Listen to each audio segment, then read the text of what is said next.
Chapter 1151. Very few women could maintain a clear mind when their marriage failed. They were all hysterical, crying and begging, or wanting to chop the adulterous couple to death. Anger was useless. It couldn't solve anything. All the anxiety came from the confusion and fear of the future. But everything would pass. Solving the problem was the key. When one was unlucky, one had to control one's temper because there was more than one unlucky thing. If one didn't fight, one wouldn't panic. If one wasn't stubborn, one would be flexible. If one didn't beg, one would be neither servile nor overbearing. Ning Shu didn't have any feelings for these people. She didn't ask for anything from them. So, nothing they did affected her. She was strong without desires. But it was disgusting to watch. Ning Shu originally wanted to come here to relax, but it turned out to be a chicken feather. Especially now that everything was on the table. And Shuchen was living with Yen Suni without any scruples. The most speechless thing was that Xue Jing had cheated. Ning Shu scratched her head. She slept on the sofa the whole night. Xue Jing was alone in the house. Now, she had to pay the mortgage every month. Ning Shu was speechless. Ning Shu hammered his chest, trying to get rid of the depression in his heart. Wasn't there a saying that went, "Living well is the greatest revenge"? Why did she have to torture herself like this? But the two people who colluded were really despicable. They didn't have any regrets. Yen Suni even acted as if she was giving alms to you, but you didn't grasp it. And Shuchen didn't care about Xue Jing at all.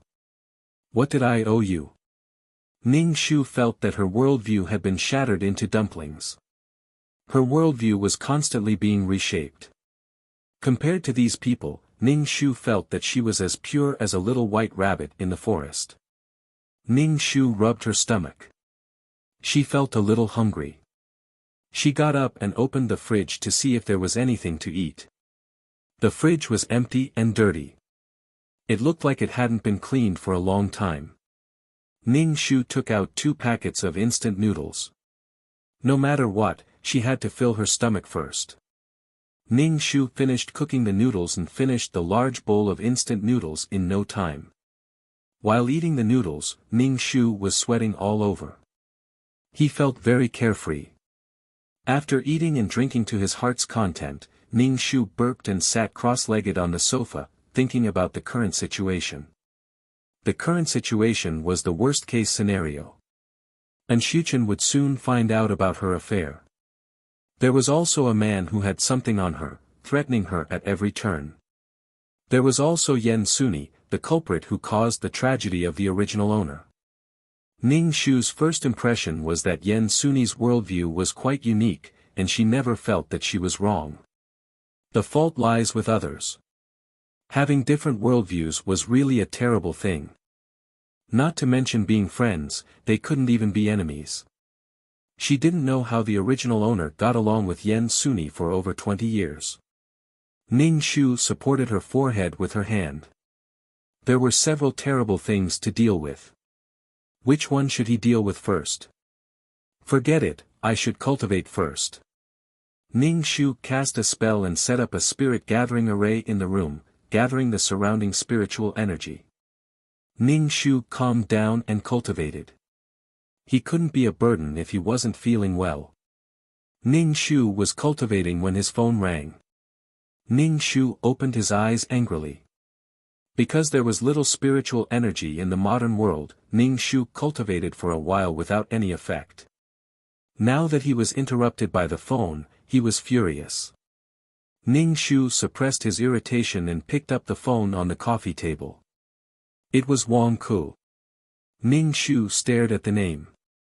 Isn't this the man that Xue Jing had an affair with? Ning Shu picked up the phone and said hello. There was a chuckle on the other side. Ning Shu felt that it was so wretched. What's the matter? Ning Shu asked. Hee, it's the weekend. I'll treat you to a meal. Come over. Wang Ku said to Ning Shu. Ning Shu rejected without hesitation. I'm not free. I'm not going. How can you not recognize me after pulling up your pants? Weren't you horny before? Wang Ke said unhappily. His voice was very loud and transmitted to Ning Shu's ears through the phone. It made Ning Shu's ears buzz. It was very unpleasant to hear. Wang Ke, watch your attitude. Ning Shu said coldly. What attitude? You're my woman. You don't want to see everyone in the company know about our relationship tomorrow. Wang Ke threatened coldly. Someone in the office who didn't have a relationship with Wang Ke before couldn't tell that Wang Ke was such a person. Now, he was showing his ugly side. Therefore, it was always the woman who was at a disadvantage. This society was too harsh on women. This Wang Ke took advantage of Xue Jing and even threatened her. He wanted to take advantage of her more. Otherwise, he would spread the news. Xue Jing was afraid and let Wang Ke have his way a few times. Unlike in Xuchen who boasted that he was single, Xue Jing's colleagues in the company all knew that she was married. However, having an extramarital affair and with her colleagues in the same company, what would her colleagues think of her? Ning Shu's face was cold. Tolerating this kind of trash would only make him unscrupulous. Ning Shu rolled his eyes and tried to think of a way to deal with this Wang Ke. Hurry up and come over. Wang Ke urged Ning Shu on the phone again. Ning Shu said indifferently, I'm not feeling well today. Let's go tomorrow. I don't have work tomorrow anyway. You're looking for excuses. Wang Ke said angrily. Do you believe that I'll send an email to the company right now? Ning Shu rolled his eyes. I'm still on my period. Wang Ke was silent for a moment. Then I'll wait for you tomorrow.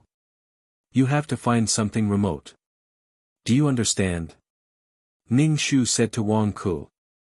Wang Ke saw that Ning Shu was so tactful and told him the time and place. He repeatedly threatened Ning Shu that he had to go before hanging up the phone. Ning Shu stared at the phone and was speechless. 2333, what kind of world did you choose for me?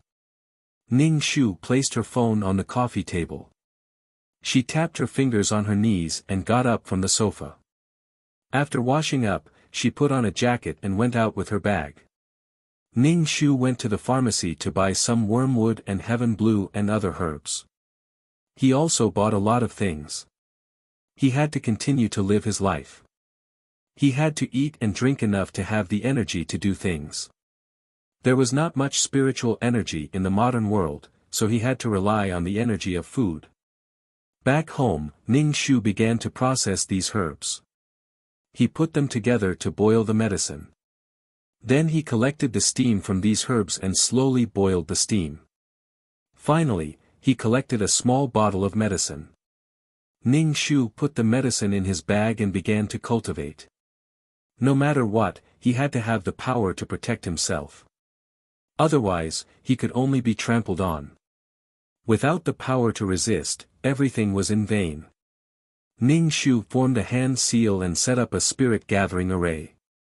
A thin layer of spirit qi gathered in the surroundings and Ning Shu quickly absorbed it. Traces of qi strength appeared in her dantian. She did not know how long she had been cultivating. When Ning Shu woke up, the sky was already bright. It was the next morning. Chapter 1152. Ning Shu got down from the sofa and felt much more comfortable. The qi from the peerless martial arts would slowly repair his body. Xue Jing had been under a lot of pressure and her body was under a lot of stress. Many things weighed heavily on her heart. Her mind was in a mess and she didn't know what to do. She was like a walking corpse. Ning Shu opened the curtains and the sun shone on Ning Shu's face. Ning Shu covered his eyes with his hand. In that instant, Ning Shu's heart cleared up. Thinking about the universe and the thousands of planes, he was just an insignificant person. Nothing was a problem. There was nothing that couldn't be solved. Ning Shu took a deep breath and inhaled the car exhaust in his lungs. Ning Shu hummed a tune as he prepared breakfast for himself and ate it slowly. He worked hard to pay off his mortgage and worked hard to get to the peak of his life. After eating a few breakfasts, he started cultivating again. Until now, Anshuchen and Yen Suni hadn't called to explain this matter. Who knew how to live a carefree life now? Ning Shu really couldn't figure out why Yen Suni would let her best friend marry her boyfriend even after racking her brains. In the end, she was selfish. She didn't want to get married, but she didn't want to give up Anshuchen. In the end, she even felt that she was giving Xue Jing out of charity. In her heart, was Xue Jing really that bad? Xue Jing had graduated from a prestigious university and was one of the more capable employees in the company. However, she wasn't as pretty as her. Actually, Yen Suni was still mocking Xue Jing for being an old lady who couldn't get married. She didn't want to get married, but there were many people who wanted to marry her. Her boyfriend's family urged him to get married, and Xue Jing was an old lady who hated marriage. Yen Suni came up with this idea. To Yen Suni, her boyfriend was still her boyfriend even if he got married. This was the first time Ning Shu had seen something like this. Who knew what would happen to her in the future? Ning Shu was in the middle of her cultivation when she was interrupted by her phone's ringtone. Ning Shu stopped cultivating and picked up his phone. A roar came from the other end. Xue Jing, I've been waiting for you. It's been almost 2 hours since the agreed time. Where have you been? Are you going back on your word? Wang Ke's voice was incomparably angry. I'll give you another half an hour. If you don't arrive by then, I'll send an email about what happened between us to the company tomorrow morning. If you don't want me to tell your husband, you better hurry up. Don't make me angry. I'm very unhappy. Ning Shu placed the phone on the table and listened to the person on the other side of the phone roar. He calmly tied up his hair. Ning Shu put on a thick layer of makeup, which made her look different from before. She changed into pants and clothes. Was she wearing a skirt to make it convenient for that bastard? After cleaning up, Wang Ke was still cursing on the other end of the phone. Ning Shu stuffed his phone into his bag and looked at the medicine he made yesterday. He changed his shoes at the entrance and went out in high spirits. Even if this world wasn't a place to relax, he still wanted to do it. Ning Shu called a taxi and went to the place Wang Ke said. The place Wang Ke said was a small hotel. Wang Ke was wandering in front of the hotel. Wang Ke was a skinny man. He was still single and didn't even have a girlfriend. That's why he grabbed Xue Jing. The taxi stopped in front of the hotel and Ning Shu paid the fare. What are you doing?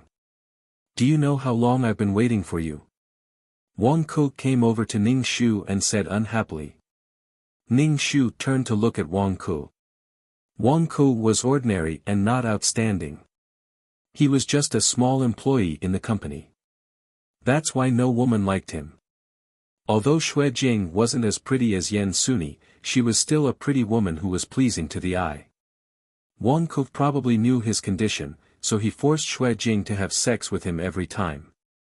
Ning Shu said lightly, I said I have something to do. Accompany your husband.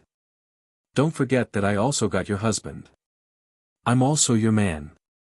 You have to accompany me too, okay? Wang Ke sneered and said. Go in. Wang Ke reached out to grab Ning Shu's arm.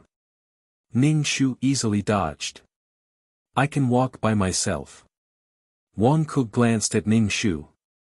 He didn't care about Ning Shu's resistance and went to the counter to get a room. Do you have money? Wang Ke asked Ning Shu. Ning Shu was speechless. As if he felt Ning Shu's look of disdain, Wang Ke hurriedly explained, I usually pay by card. I don't carry cash with me. Ning Shu's mouth twitched. He wanted to sleep with her and he still wanted her to pay for the room. Ning Shu was really disgusted. What happened to relaxing? Sir, you can pay by card. The waiter said. Wang Ke's face trembled and he took out his card. It was only 100 yuan and he still had to pay by card. Give us a room on the second floor. Ning Shu said, bring us some water. We want to drink. Wang Ku took the room card and went upstairs. When he went upstairs, Wang Ku didn't behave himself and wanted to touch Ning Shu's waist. Ning Shu dodged in a flash. After entering the room, Ning Shu looked around the room. There was a bed and a bathroom. Wang Ku hurriedly took off his clothes and wanted to hug Ning Shu. Ning Shu dodged, which made Wang Ku very unhappy. He said impatiently, you're already here. Why are you still being so pretentious? Ning Shu smiled brightly. It's boring like this. We want to have fun. Wang Ku showed an excited look and said, how do you want to play? I'll let you. At this moment, the doorbell rang. It was the water delivery guy. Wang Ku hurriedly took off his clothes. When someone came, he immediately huddled under the quilt. Ning Shu took over the kettle and poured some water into a cup. She then put in the medicine she made yesterday and shook it a little. Drink this. Ning Shu said to Wang Ku. Okay. Wang Ku was now excited and nervous. His throat was dry and itchy. He took the water from Ning Shu. Wang Ku gulped down the water. Ning Shu asked, what are we playing now?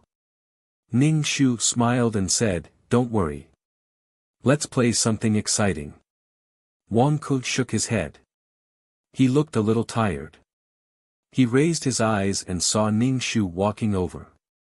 Ning Shu reached out and strangled Wang Bo's neck. Then he let go. Wang Bo's face was abnormally frightened. He tried his best to pull his neck. He looked like he couldn't breathe. In Wang Bo's eyes, this woman looked ferocious and wanted to kill him. She was strangling his neck with all her strength. He couldn't breathe. Wang Bo grabbed the glass and hit the woman's head with all his strength. In fact, he hit himself. Then, in Wang Bo's eyes, this woman was killed by him. But he still couldn't breathe. Ning Shu took the lipstick and drew a bloody mouth on his face. He shouted at Wang Bo, give me back my life. Kill me. Chapter 1153. Ning Shu opened his mouth wide, his body swaying as he reached out to strangle Wang Ku's neck. Wang Ku was so scared that his face was convulsing. He closed his eyes and waved his hand. Don't come over, don't come over. Ning Shu said coldly, you killed me, I want you to pay with your life. No, I didn't do it on purpose. Wang Ku's pupils constricted as he watched Ning Shu approach. In Wang Ku's eyes, Ning Shu's face was covered in blood and his hair was disheveled. He looked like a ghost. I won't let you go. You forced me and killed me. I'm going to pester you. Ning Shu squeezed out a voice from his throat. It was very creepy and filled with strong resentment, which made Wang Ku's body tremble even more. It wasn't me, I didn't do it on purpose. Please forgive me. Wang Ku begged. You still want to tell others about this? Wang Ku, give me your life. Ning Shu reached out to strangle Wang Ku's neck. Wang Ku sobbed and looked very scared. In the end, he couldn't take it anymore and ran out of the hotel naked. When he went downstairs, he directly rolled down the stairs and ran away. He ran out naked, causing all kinds of screams. The passers-by on the road all covered their eyes. Wang Ku, on the other hand, seemed to have encountered something extremely terrifying as he stumbled as he ran. In the end, he was caught by the patrolling traffic police and was taken to the detention center. Wang Ku was even more scared when he saw the police. Subconsciously, he killed someone. Wang Ku's whole body was trembling like a sieve. He didn't say a word and looked at Xue Jing, whose face was covered in blood. I killed someone, I killed someone. Wang Ku murmured. Let me go, I won't do it again. When the police heard this, they went to the scene. There was no dead body at all. After Wang Ku ran away, Ning Shu went to the bathroom to wash the lipstick off his face.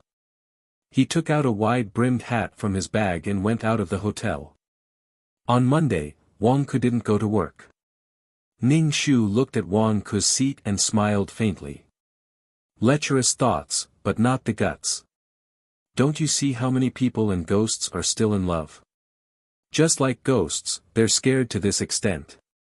The head of the office contacted Wang Ku, but the police said that Wang Ku had run away and would be detained for 2 days. The leader was speechless.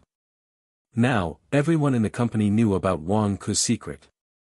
After getting out of the detention center, Wang Ku went to work, but he was not in good spirits. When the people in the company saw Wang Ku, they couldn't help covering their mouths and laughing. The drug that Ning Shu gave Wang Ku was a strong hallucinogen that could cause people to hallucinate and cause drastic changes in their emotions. At that time, Wang Ku's thinking was distorted. Everything he saw and heard was distorted by Wang Ku. Wang Ku gulped down the water, looking extremely tired. At the same time, there was an indescribable panic and fear on his face. "Hey, Wang Ku, why are you in the police station?"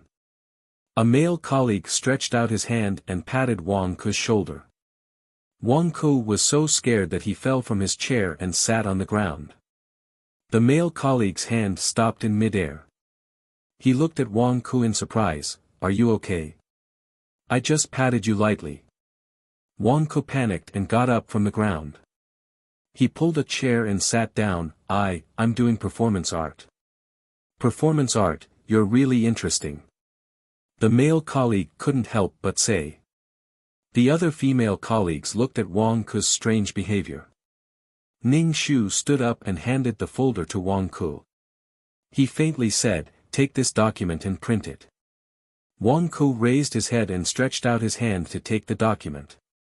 When he saw Ning Shu, his whole body froze. Ning Shu was wearing bright red lipstick today. Because of the powder on her face, her complexion was very pale, which made her mouth even redder, bright red and glistening. At this moment, Ning Shu was smiling at Wang Ku, revealing his porcelain white teeth. His teeth were stained with lipstick, which looked particularly strange. In an instant, all the hair on Wang Ku's body stood up. His head buzzed, making Wang Ku's brain go blank. Ning Shu frowned and unhappily said, "What are you doing? Hurry up and copy it. You didn't come to work a few days ago, so there's a backlog of work here. Hurry up and hand in your copy." Wang Ku just stared blankly at Ning Shu's bright red lips wriggling, as if he had drunk blood. His teeth were covered with blood. "There's a ghost." Wang Ku issued a sharp scream from his throat. His colleagues in the office were startled. They stared blankly at Wang Ku, who suddenly went crazy.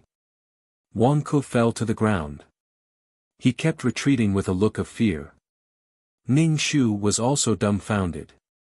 He turned to his colleague and asked, "What's wrong with him?" "I think there's something wrong with his brain." The colleague couldn't help but roll his eyes. Ning Shu took the document and walked toward Wang Ku. Wang Ku rolled and crawled away from Ning Shu. "Don't come over, don't come over." "Wang Ku, what's wrong with you?" Ning Shu snappily said. As soon as Ning Shu approached Wang Ku was terrified. "There's a ghost, a ghost." "Hey, Wang Ku, she's not a ghost. She's Shui Jing," a colleague said. He then looked at Ning Shu, "But, Shui Jing, your makeup skills are not up to standard. White face and red lips, you do look like a ghost." Ning Shu rolled his eyes. "Nonsense, white face and black lips would look like a ghost. This is charming and sexy makeup." "Sexy makeup? Look at how scared Wang Ku is," the female colleague snappily said. "She's a ghost, not a human, a ghost." Wang Ku shouted, "Can't you see that she's a ghost?" Ning Shu helplessly waved his hand at the crowd and returned to his seat. Wang Ku stared at Ning Shu and carefully returned to his seat. He couldn't help but hit his head and rubbed his eyes before looking at Ning Shu. Ning Shu pulled his scarlet lips and said with dissatisfaction, "Wang Ku, do you have something against me?" Wang Ku's face turned green. He didn't dare to look at Ning Shu. His expression was extremely confused, as if he couldn't find his bearings. For the whole day, Wang Ku was in a daze. He did everything in a daze. Every time someone called him, he would only react after a few times. The supervisor had been observing Wang Ku, but Wang Ku couldn't feel it. Every time Ning Shu spoke to Wang Ku's face would tremble as he stared at Ning Shu in a daze. As soon as Ning Shu came closer, Wang Ku trembled in fear. I was wrong. Don't follow me anymore. I was really wrong. Everyone in the office stared at Ning Shu. Ning Shu waved his hand. Am I really that scary? Is he crazy? Someone asked. Kind of. The others nodded. Wang Ku looked like a crazy person. Others said that Wang Ku looked like a crazy person, but Wang Ku felt that these people were blind. Chapter 1154. The woman was already dead, but these people were still talking to her and working with her. She's a ghost, she's already dead, wake up. Wang Ku screamed. Wang Ku felt like he was the only one awake in this world. This feeling was too painful. She's dead, she's really dead. In Wang Ku's mind, this woman was smashed in the head by him with a glass, and her face was covered in blood. Everyone, Ning Shu asked, how did I die? Tell me. I. Even though there was still the effect of the hallucinogen in his body, Wang Ku didn't dare to say that he killed Ning Shu. What are you doing? It's time to work, what's the fuss? The supervisor came out of the office and stared at everyone with an unfriendly face. Everyone in the office returned to their seats. The supervisor was especially unfriendly and stared at Wang Ku in a daze. Come to my office. The supervisor said. Wang Ku stood still and stared at Ning Shu, who was looking at the computer. Seeing that Wang Ku didn't follow, the supervisor opened the office door, stuck his head out and roared, hurry up. Wang Ku trembled and hurried into the supervisor's office. The supervisor's voice could be vaguely heard from outside the office. When Wang Ku came out, he looked very disappointed. Wang Ku, are you okay? A colleague asked Wang Ku. The supervisor told me to go back and rest. Wang Ku said. Wang Ku was not fit to work at all. Wang Ku didn't say that the supervisor told him to go and have his brain checked. He didn't have a problem, but these people did. Wang Ku, come back to work when you're done resting. The company can't do without you. Ning Shu said to Wang Ku faintly. The hair on Wang Ku's face stood up. He shuddered and ran away without looking back. Ning Shu shrugged helplessly at everyone. Seeing the folder on Wang Ku's desk, he picked it up and chased after Wang Ku. Wang Ku, wait, your folder. Wang Ku looked back and saw Ning Shu with his mouth wide open. He ran even faster. Don't chase me, please let me go, please. Ning Shu stopped and looked indifferently at Wang Ku's panicked back. She was too weak. How did she look like a ghost? She should at least be slapped to see if she was a human or a ghost.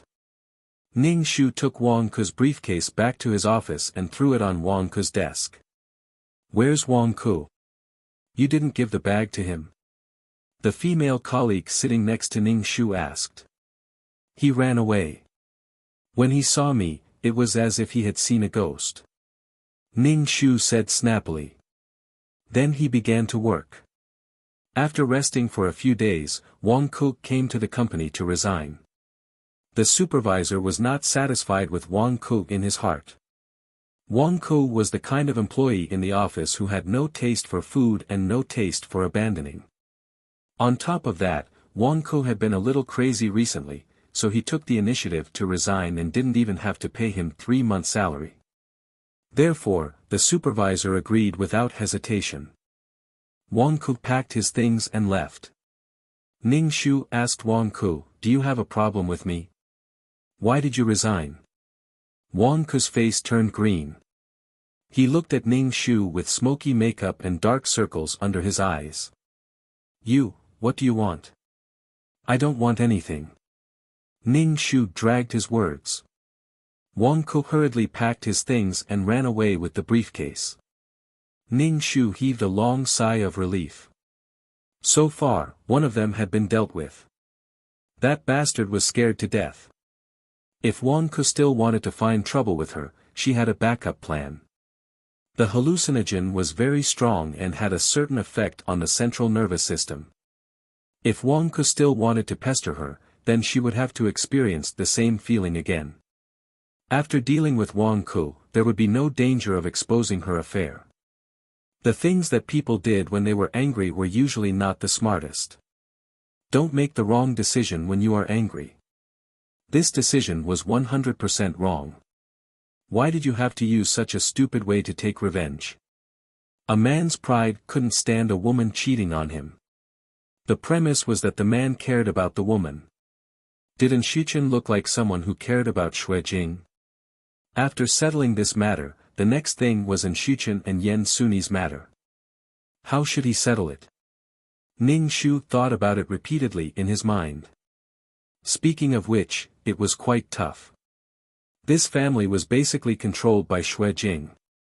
Moreover, before the two of them got married, they didn't have a prenuptial agreement. Xuejing didn't even know how much money Enshuchen had. Xuejing was the one who paid the down payment for the wedding house. Xuejing was the one who paid all the expenses. So, was there a difference between marriage and not marriage? Furthermore, she had to serve Enshuchen, wash his underwear, rub his socks, iron his shirt, and wake up early in the morning to prepare breakfast. After the showdown, Enshuchen took out Xuejing's neatly folded clothes from the closet and placed them in the briefcase.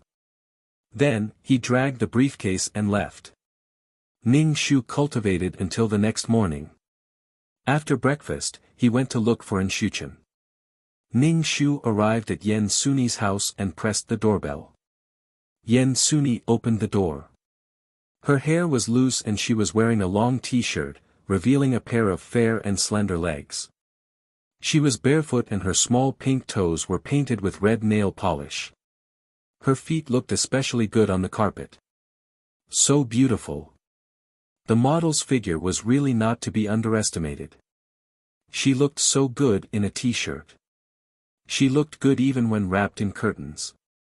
Jing Jing. Yen Suni looked at Ning Shu with a complicated expression and turned to the side. Come in. Ning Shu changed his shoes at the entrance and walked into the living room. He sized up Yen Suni's house. Yen Suni's house was decorated fashionably and beautifully. To be honest, as a woman, she had to be an exquisite woman like Yen Suni. But why did she have to push others into the fire pit? She didn't ask for you to do anything for others, but she also didn't want to push others into the fire pit. Perhaps Yen Suni didn't think it was a fire pit. Drink, this is your favorite juice. Yen Suni placed a glass of orange juice in front of Ning Shu and sat down opposite him. When she sat down, her legs looked especially long. They were fair, tender, and beautiful. Beauty was a gift from God. Although Yen Suni's workability wasn't as good as Xuejing's, her savings were much better than Xuejing's. Ning Shu didn't drink the juice and asked Yen Suni, "Where's Enshuchen? I want to talk to him. He went to work overtime. He had an impromptu meeting." Yen Suni brushed her hair and said. Ning Shu was speechless. The atmosphere was so awkward. A wife asking her husband's girlfriend where her husband went. This relationship was really complicated and abnormal, but Enshuchen and Yen Suni didn't think it was wrong. Because from the beginning, Xuejing's existence was to avoid the existence of Enshuchen's parents. They didn't think that Xuejing would affect their relationship. Chapter 1155. Enshuchen and Yen Suni didn't have any burdens. They treated Xuejing as if she didn't exist. Xuejing was the only one who cared. It made Xuejing look like the crazy one. The two looked at each other speechlessly. Yen Suni sighed. Ning Shu said, "Jing Jing, didn't I tell you that you and Shuchen should live happily? I won't destroy your marriage. You know that I won't get married, but you're still throwing a tantrum. Although he knew that Yen Suni often said this when he received the storyline, Ning Shu couldn't help but tremble when he heard it from Yen Suni's mouth. Are the three of us going to maintain this relationship? Ning Shu asked in surprise.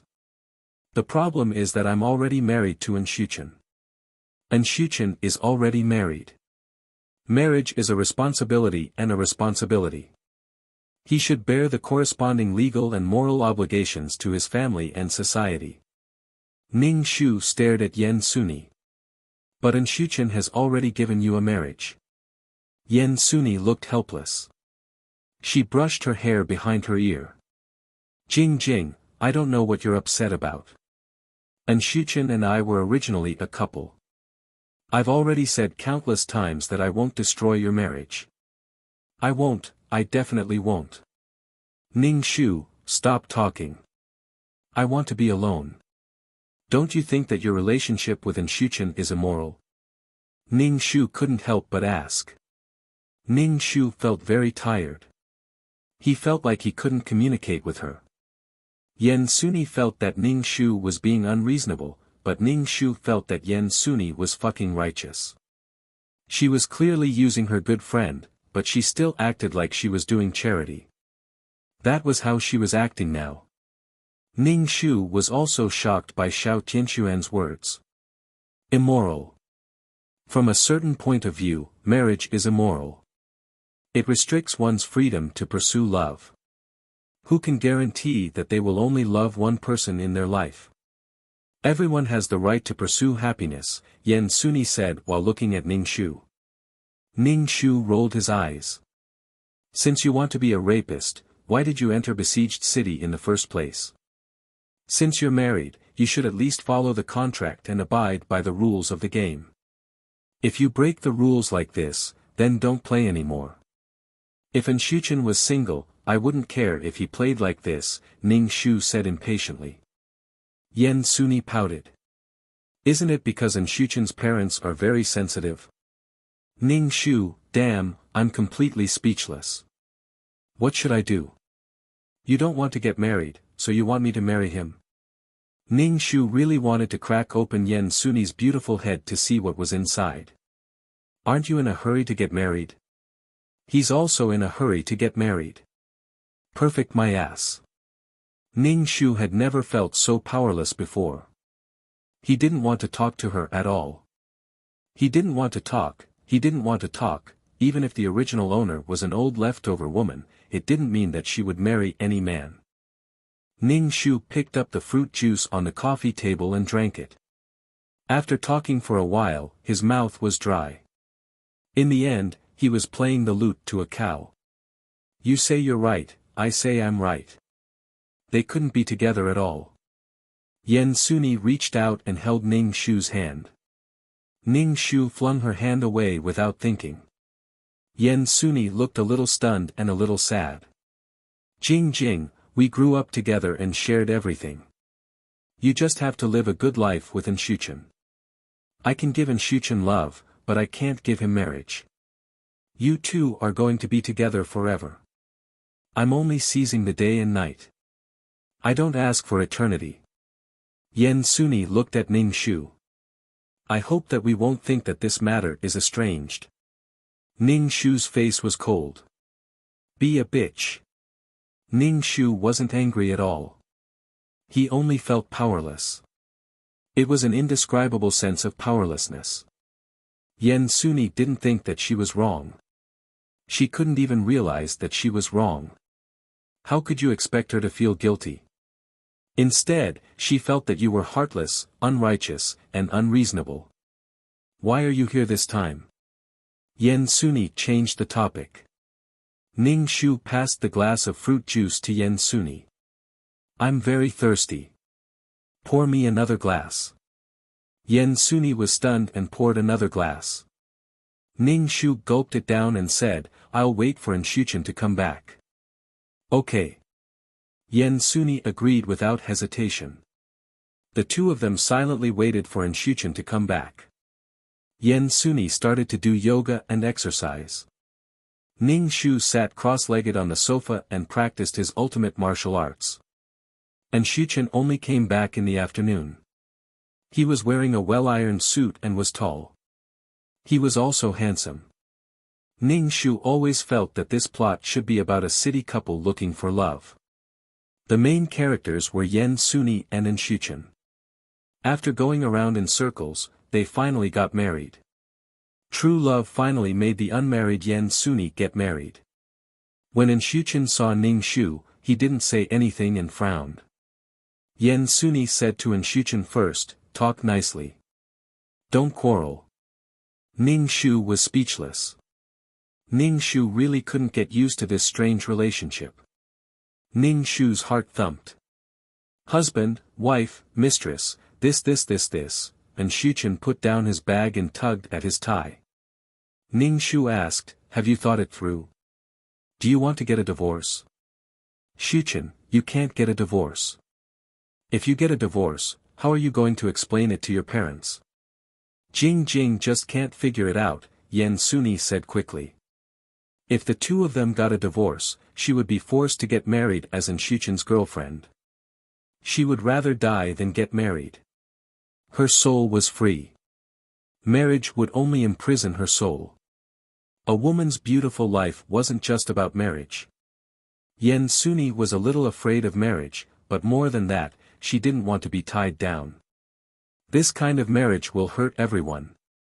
Why don't we just get a divorce? I'm not good enough. That's why you don't want to marry me, Xuchen said helplessly. Ning Shu stomped his feet. I'm fucking beside you. I'm beside you, beside you, beside you, the three of us are in this kind of relationship. If you can accept it, we won't get a divorce. If you can't accept it, then we'll get a divorce, Xuchen said to Ning Shu. Ning Shu's hand was itching. He really wanted to give this guy a big slap. Ning Shu revealed a sinister smile. I agree. The three of us will live happily together. Jing, it's good that you've thought it through. Yen Suni grabbed Ning Shu's hand. That's great. Ning Shu was speechless. Everyone is great. Everyone is great. Ning Shu said, panting. Yen Suni happily went to pack Xuchen's things. After a while, Yen Suni finished packing. It seemed that Yen Suni was very happy that Xuchen left with Ning Shu quickly. Ning Shu was confused. Yen Suni was definitely the weirdest and most unbelievable person that Ning Shu had ever met. You guys can go, Yen Suni said. Don't fight anymore. Ning Shu was speechless. What should she say? What should she say? She felt helpless in front of such a person. Chapter 1156. Xuchen looked at Yen Suni helplessly and said, Do you want to chase me away so badly? Hurry up and leave. You know I don't like to live together as a couple, Yen Suni said. Xuchen said with concern, Be careful when you're alone at home. Yes, I know. Jing is a good woman and a good wife. You have to treat her well, Yen Suni said to Xuchen. Ning Shu's face was cold.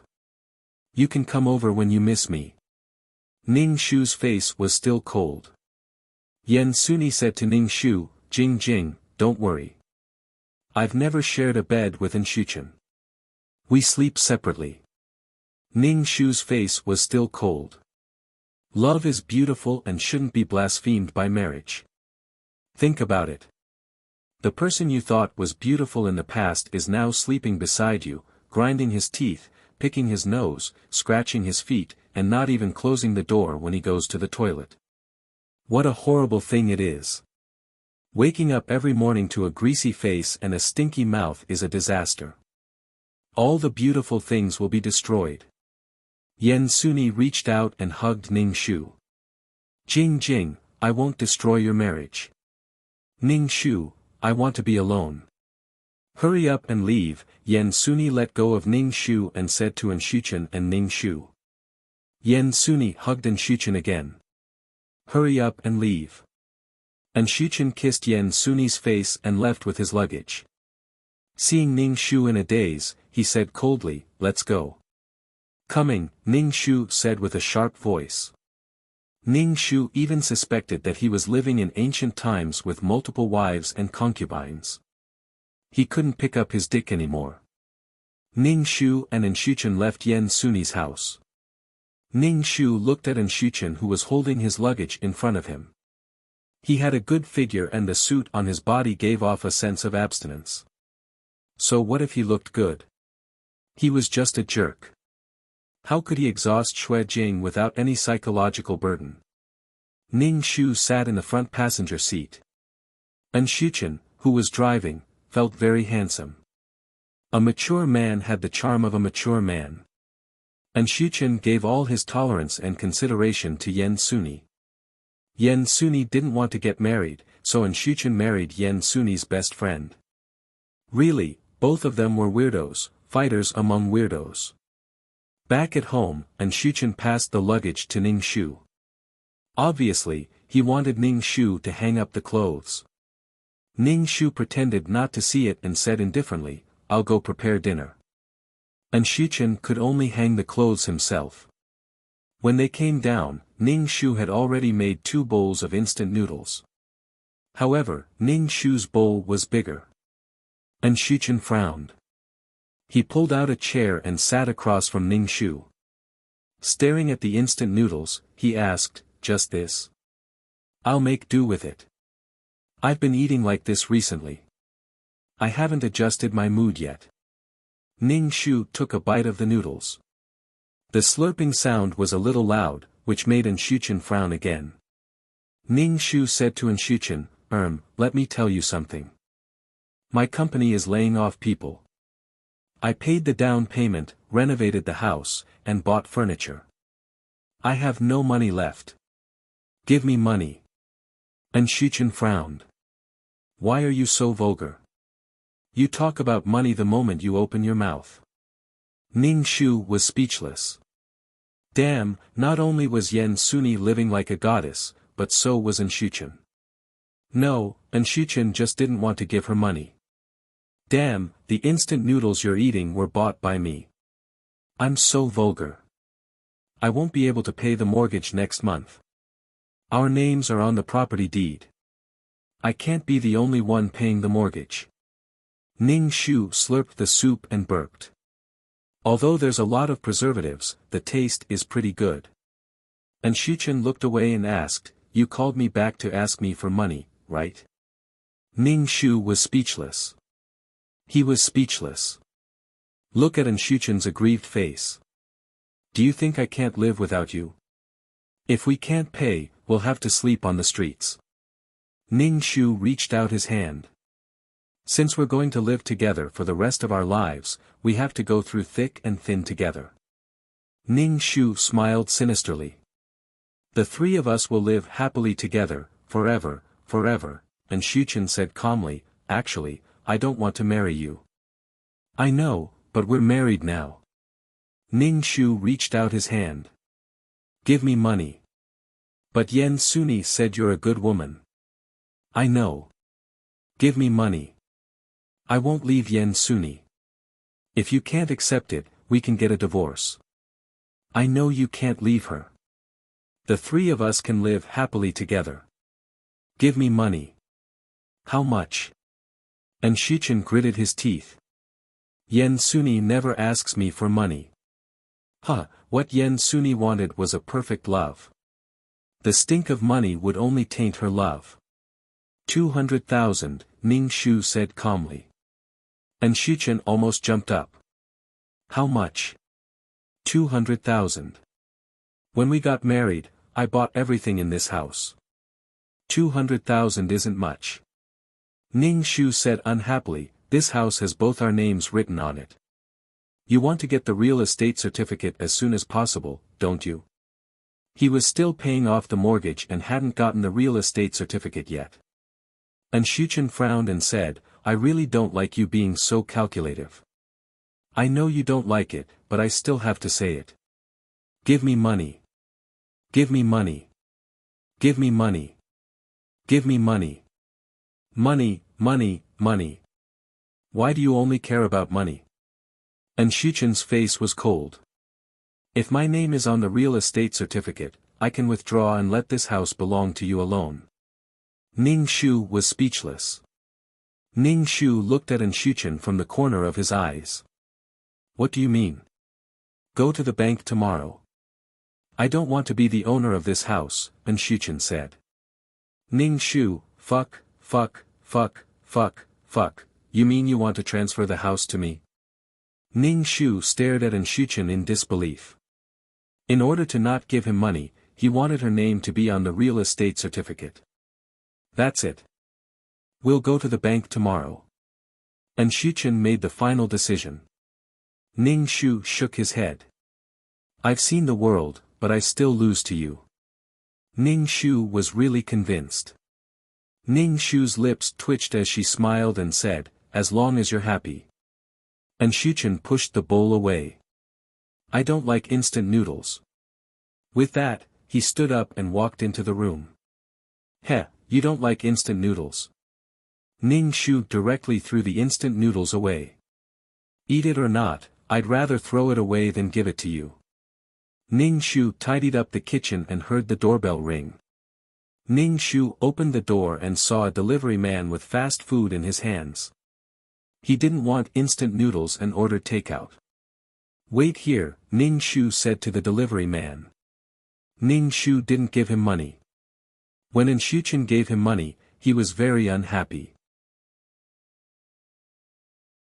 Chapter 1157. Shuchen wasn't happy that Ning Shu didn't even pay for the fast food. He only had schemes in his mind. She always pulled a long face when eating. Shuchen realized that this woman was even more annoying than before. Shuchen sighed in his heart. Marrying such a woman was really torture. The next day, Shuchen called Ning Shu to the bank early in the morning to settle the mortgage. Then, the name on the property certificate quickly changed to Ning Shu's name. In the plot, when the two of them divorced, Shuchen gave the house to Xue Jing. He let Xue Jing pay the mortgage alone. Now, because she reached out to ask Shuchen for money, Shuchen directly removed her name from the property certificate. Now, not only did he not give her money, but he also had to live in her house, eat her food, use her things, give her a hard time, and still think about Yen Suni. Ning Shu was confused. Did she really look like an idiot? What was Xue Jing after? Was she after Shuchen? She was a good girl. But this house was completely hers. She could do whatever she wanted with it. Then, there would be a good show. I didn't marry you for anything, Shuchen said to Ning Shu after they left the bank. Ning Shu smiled and said, as long as you're happy. Ning Shu wasn't angry at all. It wasn't worth it to be angry with such a shameless person. It was a waste of saliva to say more. I hope that we don't have much to do with each other. I don't like trouble, Shuchen said. Ning Shu was speechless. I'm ignoring you and you're still so smug. Why don't you say that you're a good person? Enough is enough. Do you know that our marriage, look at the sky. Ning Shu pointed to the sky. Shuchen looked up. Ah! A heart-wrenching sound was heard. Shuchen fell into the sewer. The manhole cover was opened. Don't look when you're walking. A sound came from the sewer. Obviously, someone was cleaning up the garbage. Ning Shu looked under the manhole cover. Shuchen, are you okay? Shuchen climbed up the ladder. He was filthy and smelly. Ning Shu covered his nose and retreated in disgust. Shuchen wiped the dirty water from his face and sniffed his hands. He stared at Ning Shu. You did that on purpose. What did you tell me to look at? There's a plane. The plane is flying low, Ning Shu said innocently. Shuchen glared at Ning Shu and went home to take a bath with dirty water dripping from his body. Shuchen went into the bathroom to take a shower. Ning Shu took a disposable handkerchief from the kitchen and put it on. He opened Shuchen's folder and skimmed through the documents. Thanks to the wisdom attribute, her memory and comprehension had improved tremendously. These printouts were just some documents. Ning Shu memorized the important parts and typed in Shuchen's notebook. Shuchen's notebook had a password. Ning Shu stared at the screen and entered Yen Suni's birthday. With Shuchen's deep love for Yen Suni, it was very likely Yen Suni's birthday. Ning Shu pressed the enter button. Wrong password. Ning Shu was surprised. It wasn't Yen Suni. Ning Shu entered Shuchen's birthday and the password was wrong. Ning Shu's lips twitched. He entered their birthdays and the password was correct. Ning Shu couldn't help but shed tears of gratitude. Ning Shu took a look at the bathroom. The water was running in the bathroom. Shuchen probably had to take a longer shower. Ning Shu flipped through Shuchen's laptop and copied the important things. Ning Shu stared in the direction of the bathroom and looked at the progress of the copying. Hearing the sound of the water in the bathroom stop, Ning Shu quickly pulled out the USB and turned off the laptop. Then, he slipped into the kitchen and chopped the pork ribs. Shuchen came out of the bathroom and wiped his hair with a towel. He stood at the kitchen door and looked at Ning Shu. Ning Shu looked at Shuchen expressionlessly. What? Did you do it on purpose today? Shuchen stared at Ning Shu. He had bruises on his body when he was showering and his body was in pain. He had fallen from such a high place. What's in it for me if you fall? You took such a long shower. Don't you need to pay for the water and electricity? Ning Shu asked. Shuchen frowned. Is there nothing else in your heart other than money? You grew up with Yen Suni. Why is your temperament so different? Yen Suni never cared about these things. Shuchen couldn't help but say. Ning Shu used the knife to chop the pork ribs on the chopping board into 2 halves. He smiled and said, I'm just so tacky. Yen Suni can live by breathing in the air of immortals. I need money to live. You've always been jealous of Yen Suni? Shuchen looked at Ning Shu's fake smile. You can't compare to Yen Suni. Damn it. Ning Shu really wanted to chop Shuchen up with a knife. No, chopping him up was too easy. He needed to cut his butt with a blunt knife. I won't be having lunch at home. Shuchen went back to his room to change his clothes. Then, he took his bag and laptop and left. Ning Shu happily put the ribs into the pot and stewed them. Then, she turned on her computer. He was ready to sell the design that he got. Ning Shu had copied the packaging design of Shuchen's latest product in a USB drive. Ning Shu contacted Shuchen's rival company and told them that he was from XX company. He also vaguely revealed his position. He wanted to sell the design and asked for a price. He wanted more money. After talking for a while, the other party gave him 30,000 yuan. Ning Shu sent the document over without hesitation. The detailed design drawings were sent over. When the pork rib soup was ready, Ning Shu received a message. He picked up some money for free. Great.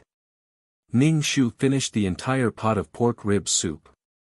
Then, he sat on the sofa and began to cultivate. The food he ate slowly turned into energy that flowed through his body. After finishing her cultivation, Ning Shu turned on the GPS system. Unsurprisingly, she saw 2 red dots together. The location showed that they were in a Western restaurant. Oh, how romantic. Love and marriage were 2 different things. What Yen Suni was afraid of was common in marriage. The 2 of them were together day and night. There was no longer any sense of mystery or novelty. Moreover, the other party's exposed flaws were getting more and more glaring. She wondered if Yen Suni and Shuchen would not share the same bed after they got married. Now, even if Yen Suni was intimate with Shuchen, she would kick him away and let him find a place to sleep. She would definitely not sleep together for a night. Before kissing, she had to brush her teeth and spray her mouth freshener. Yen Suni would not show any indecent behavior. Because Yen Suni could not stand the feeling of disillusionment. Yen Suni was someone Ning Shu had never seen before. Chapter 1158. This was a happy world. Ning Shu expressed that 2333 was her confidant. Ning Shu really wanted to drag An Shuchen to a corner and beat him to the point of hospitalization. Just like that, the three of them maintained a strange balance. Sure enough, a triangle was the most stable shape. An Shuchen basically didn't have any emotional interactions with Ning Shu. He was all lovey-dovey with Yen Suni. If Yen Suni didn't let An Shuchen spend the night, An Shuchen would come back. Ning Shu really didn't know what to say. But why didn't An Shuchen react at all when she had already sold his things? Ning Shu was still confused. One day, An Shuchen came back with a dark face. Ning Shu saw that there was hope and quickly asked, "What happened?" Ning Shu suppressed his excitement and looked at An Shuchen.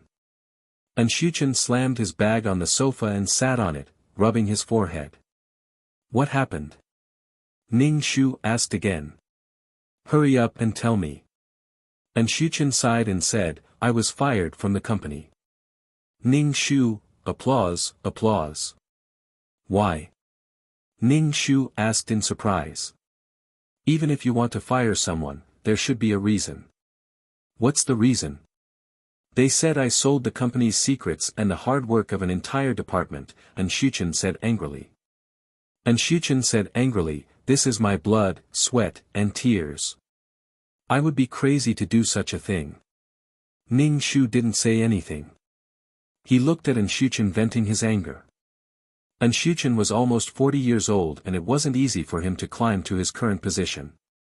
Maybe in another 2 years, he would be promoted. But now that he sold the company's secrets, the company fired him in a fit of anger. It wasn't that An Shuchen didn't explain, but the company didn't listen. Moreover, the other company's product came out first. The product and packaging were exactly the same. The other company had the advantage. The impact on the company wasn't small. They had to change the design.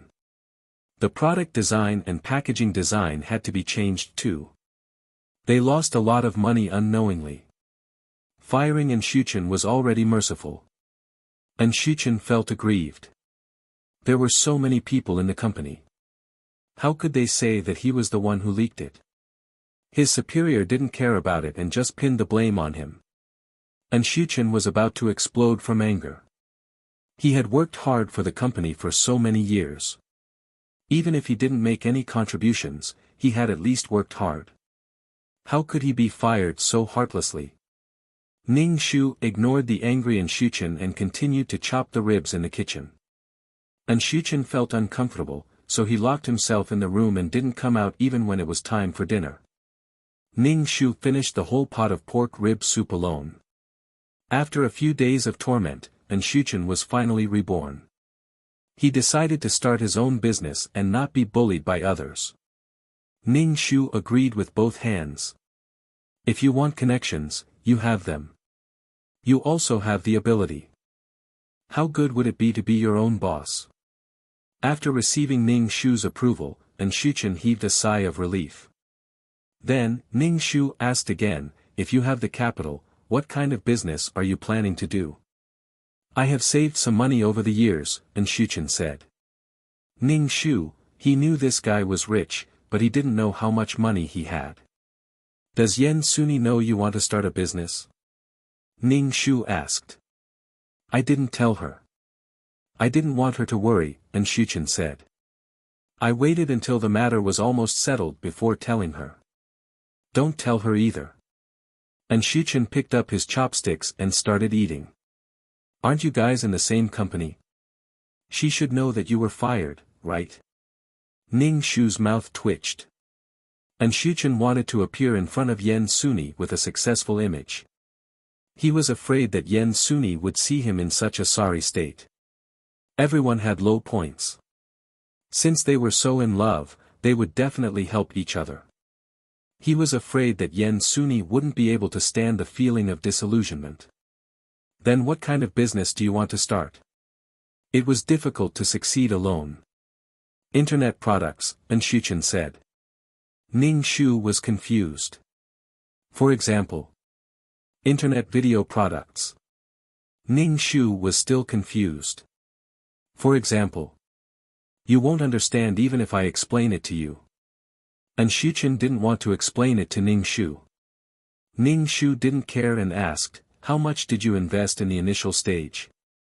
What's the return on investment? I know that, Anshuchen said. Obviously, he didn't want to discuss this with Ning Shu. In Anshuchen's heart, Ning Shu was an outsider. Ning Shu shrugged. He really thought she wanted to ask. She just wanted to know how much money Anshuchen had and how long it could support him. Anshuchen left after eating. Obviously, he was busy with his business. Ning Shu called Yen Suni and asked if she knew that Anshuchen had been fired. Yen Suni said she knew.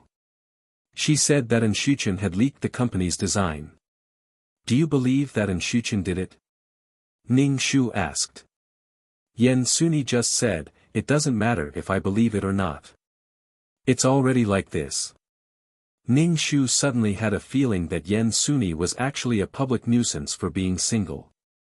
If you seriously discuss survival with her, she would be filled with all kinds of romantic thoughts. It would make you seem especially vulgar. It was good to be single, but Yen Suni had to have an overboard relationship with someone. Yen Suni was a happy single person, but she brought a lot of trouble to the people around her. The relationship between the three of them couldn't be severed. Ning Shu really wanted to chop off Anshuchen's dick.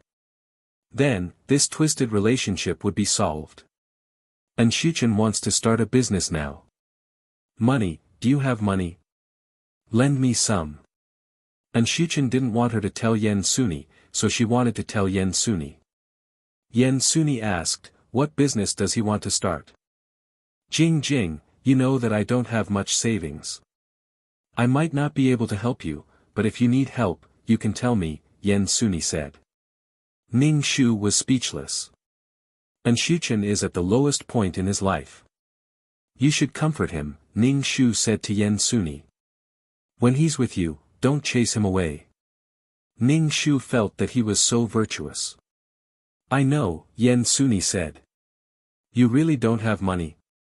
Can you lend some to Anshuchen? Ning Shu asked Yen Suni again. Yen Suni said seriously, Jing Jing, I really don't have much money. You know that I spend a lot. I like to buy clothes and all kinds of cosmetics. Oh, I see, Ning Shu said. Therefore, women should buy more clothes and nice things. Shui Jing spent all her money in this family, but she didn't get any praise. Yen Suni suddenly said to Ning Shu, Jing Jing, live well with Anshuchen. Don't be like before. Ning Shu heard this and felt that Yen Suni wanted to dump Anshuchen on him. Did Yen Suni not like Anshuchen? Chapter 1159. He felt that Yen Suni's relationship was based on feelings, not love. If the person didn't have feelings, she wouldn't like him. Moreover, he had to be very pure. If the person wasn't perfect, or if he posted something that affected his image, Yen Suni wouldn't have feelings for him. Yen Suni, are you quitting? Ning Shu asked, amused. Quitting what? Yen Suni shook her head. I still like Anshuchen, but I hope that you guys can be happy. Ning Shu hung up. Every time he spoke to Yen Suni, Ning Shu felt that his worldview was starting to shake. He was afraid that it wouldn't be able to hold on and collapse.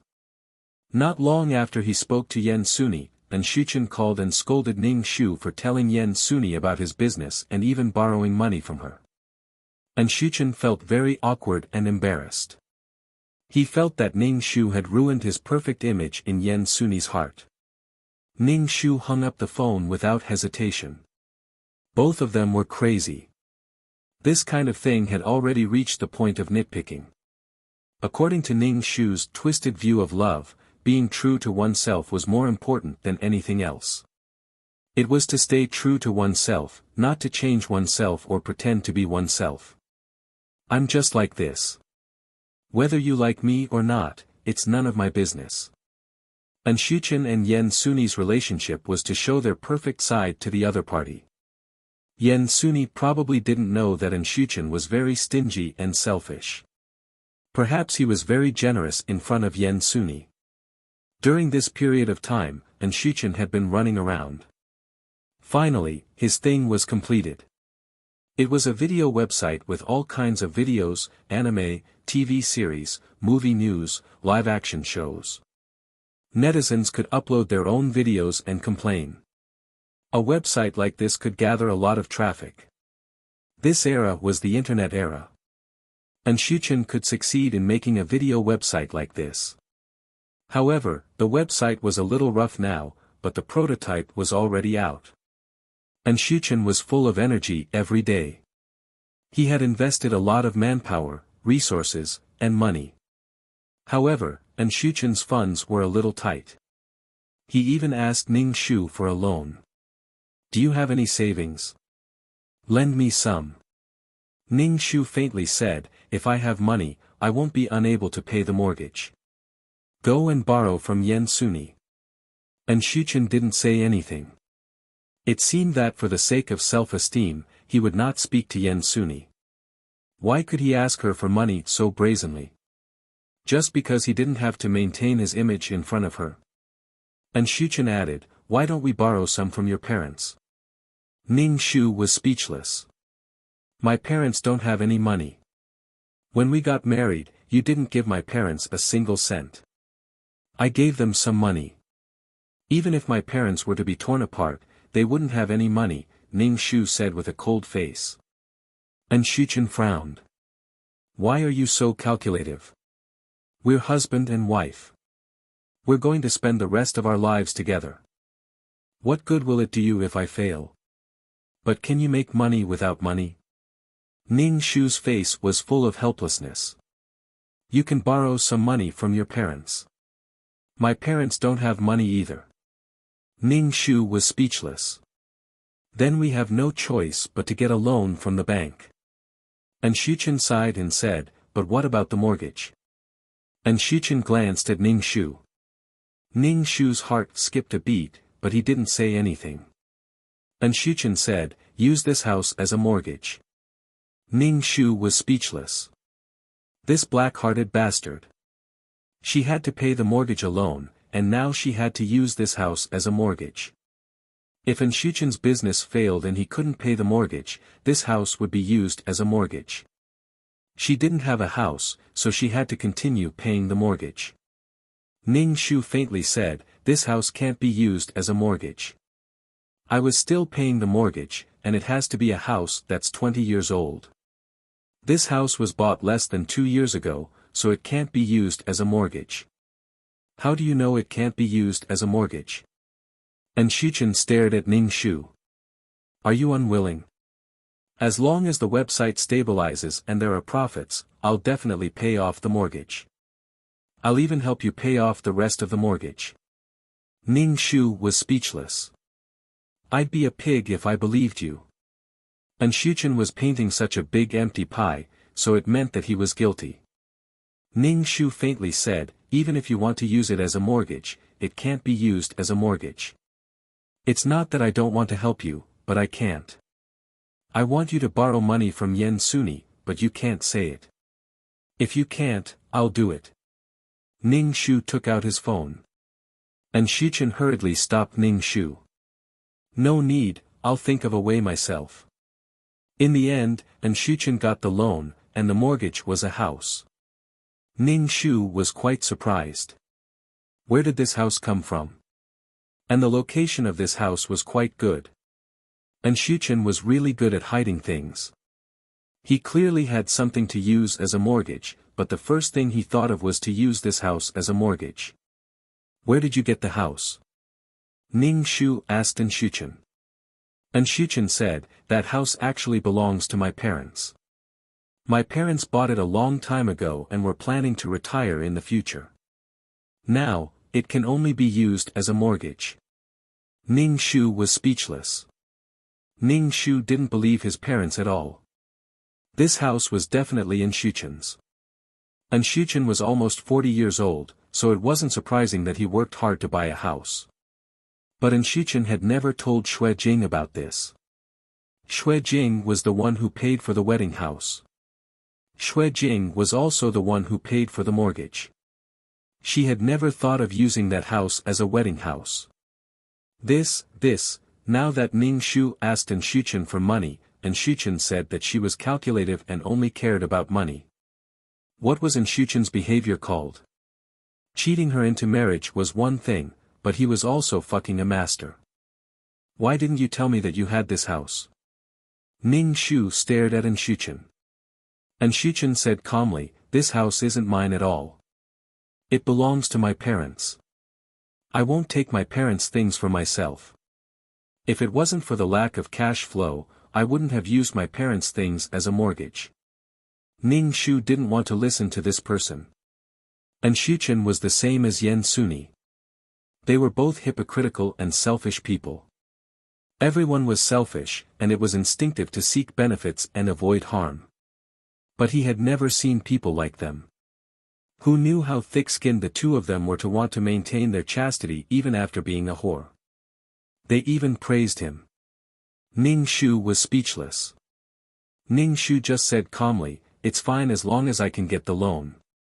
Shuchen was full of confidence in his future career, but a newly opened website usually didn't have much popularity. Shuchen also spent a sum of money on advertising.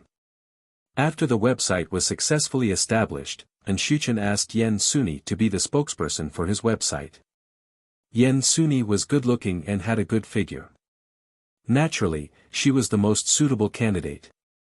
Yen Suni was also the first streamer on Shuchen's website. Chapter 1160. Yen Suni's fair skin and long legs attracted a lot of traffic to the website. The website was also gradually developing in a good direction. Ning Shu also opened the video dissing website and opened a random video. There were many comments in it. The comments also represented the popularity of a video. Other than Yen Suni, there were also many streamers who joined the platform. Shuchen was no longer depressed after being fired. He even walked with the wind. It was probably because he was successful and could straighten his back in front of Yen Suni. Shuchen didn't come home often. Ning Shu turned on the GPS and saw two small red dots. Sure enough, they were stuck together. Shuchen really didn't care that he had a wife. Ning Shu registered an account and uploaded the indescribable video on it. Moreover, it was a mass upload. He registered a few accounts and took turns to upload the videos. Then he turned around and reported Shuchen's website for uploading the videos. He even took screenshots as evidence. Moreover, Shuchen's website didn't have the copyright for many of the videos. Without the owner's permission, if the owner pursued it, Ning Shu changed his IP address to upload the indescribable videos. Ning Shu originally wanted to hack Shuchen's website, but that was too boring. Shuchen probably had some money on hand and had to spend it all. Ning Shu was studying the background and data of Shuchen's website when his phone rang. Ning Shu picked up the phone. Hello. Jing Jing, it's me. Yen Suni's voice was gentle. Through her voice, one could imagine Yen Suni holding the phone with one hand and playing with her hair with the other. What's the matter? Ning Shu asked. Shuchen's website has been successful and is on the right track. Shuchen said he wanted to celebrate. I told him to invite you and he agreed, Yen Suni said. Ning Shu was speechless for a long time. Should she thank Yen Suni? You must come. Jing Jing, where's something nicer? It's at a Western restaurant. Yen Suni told him the location of the restaurant. Ning Shu hung up the phone and tapped the table. Should he go or not? Of course, he would go. She wasn't the one paying. Moreover, it was a Western restaurant. Ning Shu went to report another wave of people.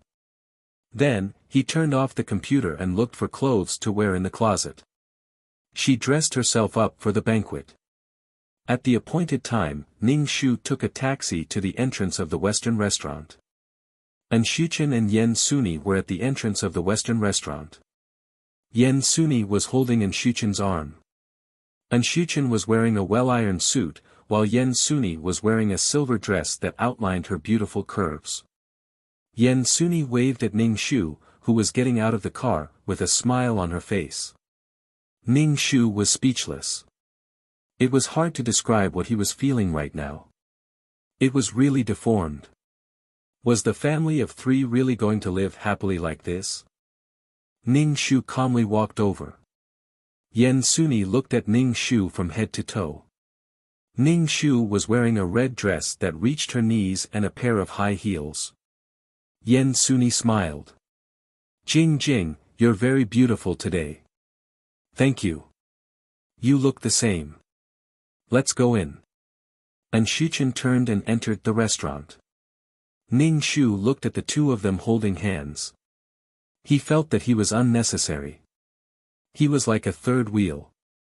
After entering the restaurant, Anshuchen pulled out a chair for Yen Suni. Yen Suni hurriedly said to Anshuchen, pull out a chair for Jing Jing too. No need. I'll do it myself. Ning Shu pulled out a chair with one hand and sat down. Anshuchen glanced at Ning Shu and sat beside Yen Suni. Ning Shu pursed her lips. She wanted to look at the two of them face to face. Anshuchen took the menu and ordered. Yen Suni only wanted a vegetable salad. Ning Shu directly said to the waiter, 2 steaks. Anshuchen frowned. Why did you order 2 steaks? I won't be full with just one, Ning Shu said matter-of-factly. Don't you think it's embarrassing? Who would order 2 steaks here? Anshuchen looked at Ning Shu with an unfriendly gaze, as if Ning Shu had embarrassed him. I'm here to eat. It's my business how much I order, Ning Shu said calmly. Stop arguing. Yen Suni tried to be the peacemaker. Anshuchen's expression was full of impatience. His tolerance for Ning Shu was getting lower and lower. Ning Shu felt that Anshuchen wanted a divorce. Now that Anshuchen was a boss, he felt that he wasn't good enough for her. The steaks were served quickly. Ning Shu picked up the knife and fork and started eating. Only good food could not be let down. Yen Suni ate the salad in small bites, just like a cat eating its food. When Ning Shu finished the steak, Yen Suni's salad was still on her plate. Ning Shu pushed the empty plate to the side and started eating the second steak. As he ate, he glanced at Anshuchen. What did Anshuchen care about? Money, status, power, or beauty? Ning Shu glanced at the beautiful Yen Suni again. If all these things left Anshuchen, how painful would it be for Anshuchen? Ning Shu suddenly put down his knife and fork and said to Anshuchen, Anshuchen, can you and Yen Suni separate? Respect our marriage. I will fulfill my duty as a wife, and I hope you can fulfill your duty as a husband. Yen Suni and Anshuchen were stunned. Yen Suni said unhappily, Jing Jing, why are you doing this again? Didn't you say you wouldn't make a fuss? No one will destroy your marriage. Ning Shu looked at Anshuchen. The fact that the original owner cheated on Anshuchen meant that he liked Anshuchen. Anshuchen, are you willing? Ning Shu asked Anshuchen. Anshuchen put down his knife and fork and said calmly, I married you because I had no choice. I only gave you marriage. Don't think about other things. Ning Shu was speechless. Ning Shu shrugged. He knew it would be like this. Married you because I had no choice. Who the hell put a knife to your neck? Are you married to someone else? The strange look in their eyes made Ning Shu feel like he was crazy. Oh, my morals. Have you never liked me, Xue Jing? Ning Shu asked Shuchen. Xue Jing treated him like that in the past. Even if he was a stone, he should have given her some warmth. I said before that I can't give you anything other than marriage, Shuchen said. Also, you don't have any true feelings for me. When I was in trouble, you didn't think of helping me. You didn't do anything this time. Just because she said no and didn't agree to use the house as collateral, she was evil. Should she be obedient and do whatever Shuchen said? Shuchen didn't scheme against her. Then, all the debts would be on her head. She would lose both her life and money. Shuchen was now accusing her of not doing anything for his career. Chapter 1161. If she didn't give her all for Shuchen, she wasn't worthy. What right did Shuchen have to ask others to give for him? Ning Shu didn't ask Shuchen if he wanted to return to his family. Ning Shu picked up his fork and ate his steak. Shuchen's phone rang. Shuchen's face turned pale when he answered the call. What happened? Yen Suni asked Shuchen. Shuchen stood up. Something happened on the website. I have to go and settle it. You guys continue eating. It's not a big deal. Shuchen took his suit jacket and left. Ning Shu stared at Shuchen's back. It must be a big deal. There were only Ning Shu and Yen Suni at the dining table. Yen Suni looked dispirited as she stared at Ning Shu. Jing Jing. Ning Shu heard the disappointment in her voice and felt speechless. Ning Shu put down his knife and fork. He didn't want to talk to Yen Suni. I'm done eating. I'll leave first. Ning Shu ignored Yen Suni's surprised expression and stood up to leave. When he reached home, Ning Shu turned on his computer. The indecent videos she had posted had been deleted. There was an announcement on the website that everyone's videos would be reviewed. Videos that were too outrageous would not be uploaded. They were quite fast. Shuchen was also interviewed by the internet police. Because of this, Shuchen had committed the crime of distributing material. Because of these indecent videos, Shuchen's video website's traffic skyrocketed and the number of registered members increased. As the person in charge of the company, Shuchen naturally had to bear the responsibility for using material for illegal profits. He was fined 120,000 yuan and the company had a criminal record. When Shuchen set up this website, he didn't have much money. He even mortgaged his house for a loan. Being fined 120,000 yuan was the same as cutting off Shuchen's PR. The website had just opened. How did this happen? But everything had its pros and cons. Because of this, the website's traffic skyrocketed. Shuchen could only comfort himself in this way. It could also be considered a publicity stunt. Although it wasn't positive. Shuchen returned home, exhausted. He sat on the sofa and sank into it. Pour me a glass of water, Shuchen said to Ning Shu as he rubbed his forehead. Ning Shu felt that Shuchen was using her place as a place to vent his frustrations. She usually didn't see him, but when something happened, he would come here. Who was she supposed to vent all her negative emotions on? Ning Shu took out a glass of ice water from the fridge and poured it for Shuchen. Shuchen drank the iced water. The water was cold and his body shivered. Ning Shu and Shuchen said, "Let's get a divorce. I know you like Yen Suni. I'll help you. Yen Suni won't marry you now, but she will marry you one day." Ning Shu said gently. Shuchen raised his head and glared at Ning Shu. His face was filled with impatience and annoyance. He realized that this woman would really throw herself at him whenever he was uncomfortable or troubled. "Do you really want a divorce? Are you sure?"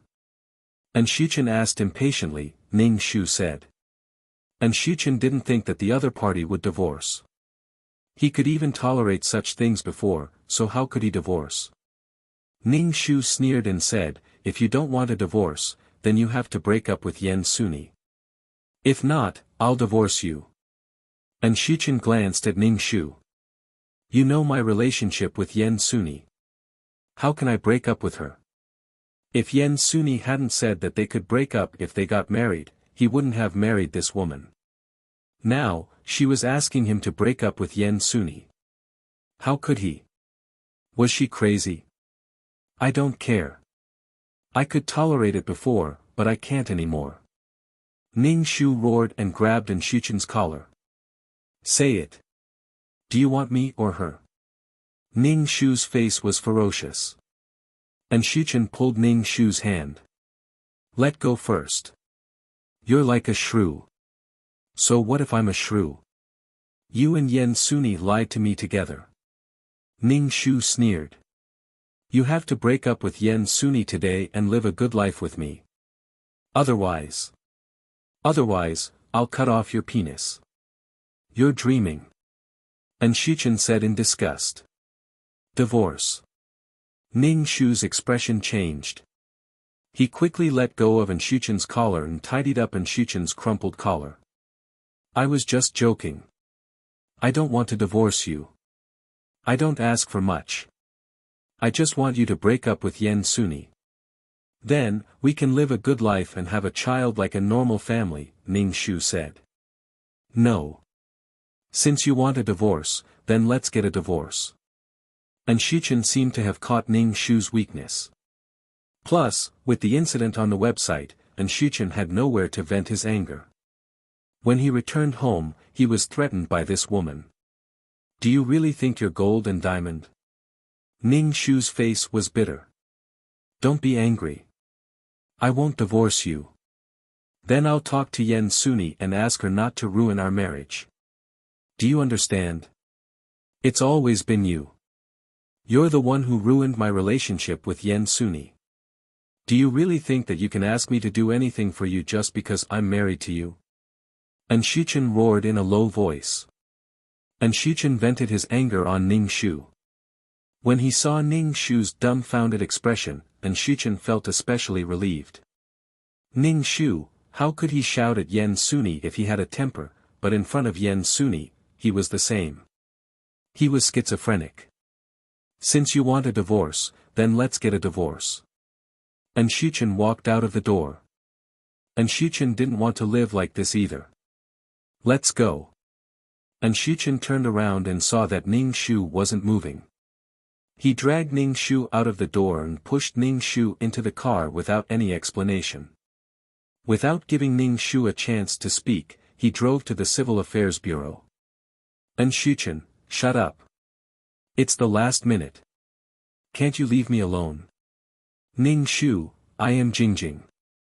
Soon, they arrived at the Civil Affairs Bureau.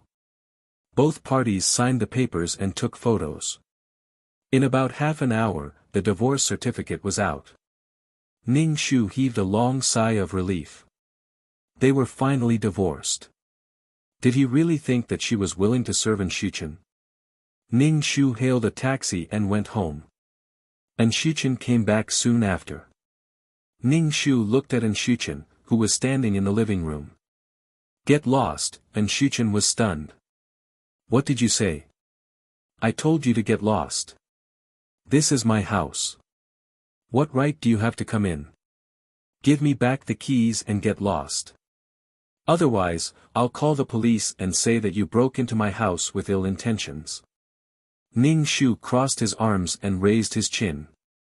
When Shichen faced Ning Shu or Xue Jing, there was an eerie sense of confidence and arrogance.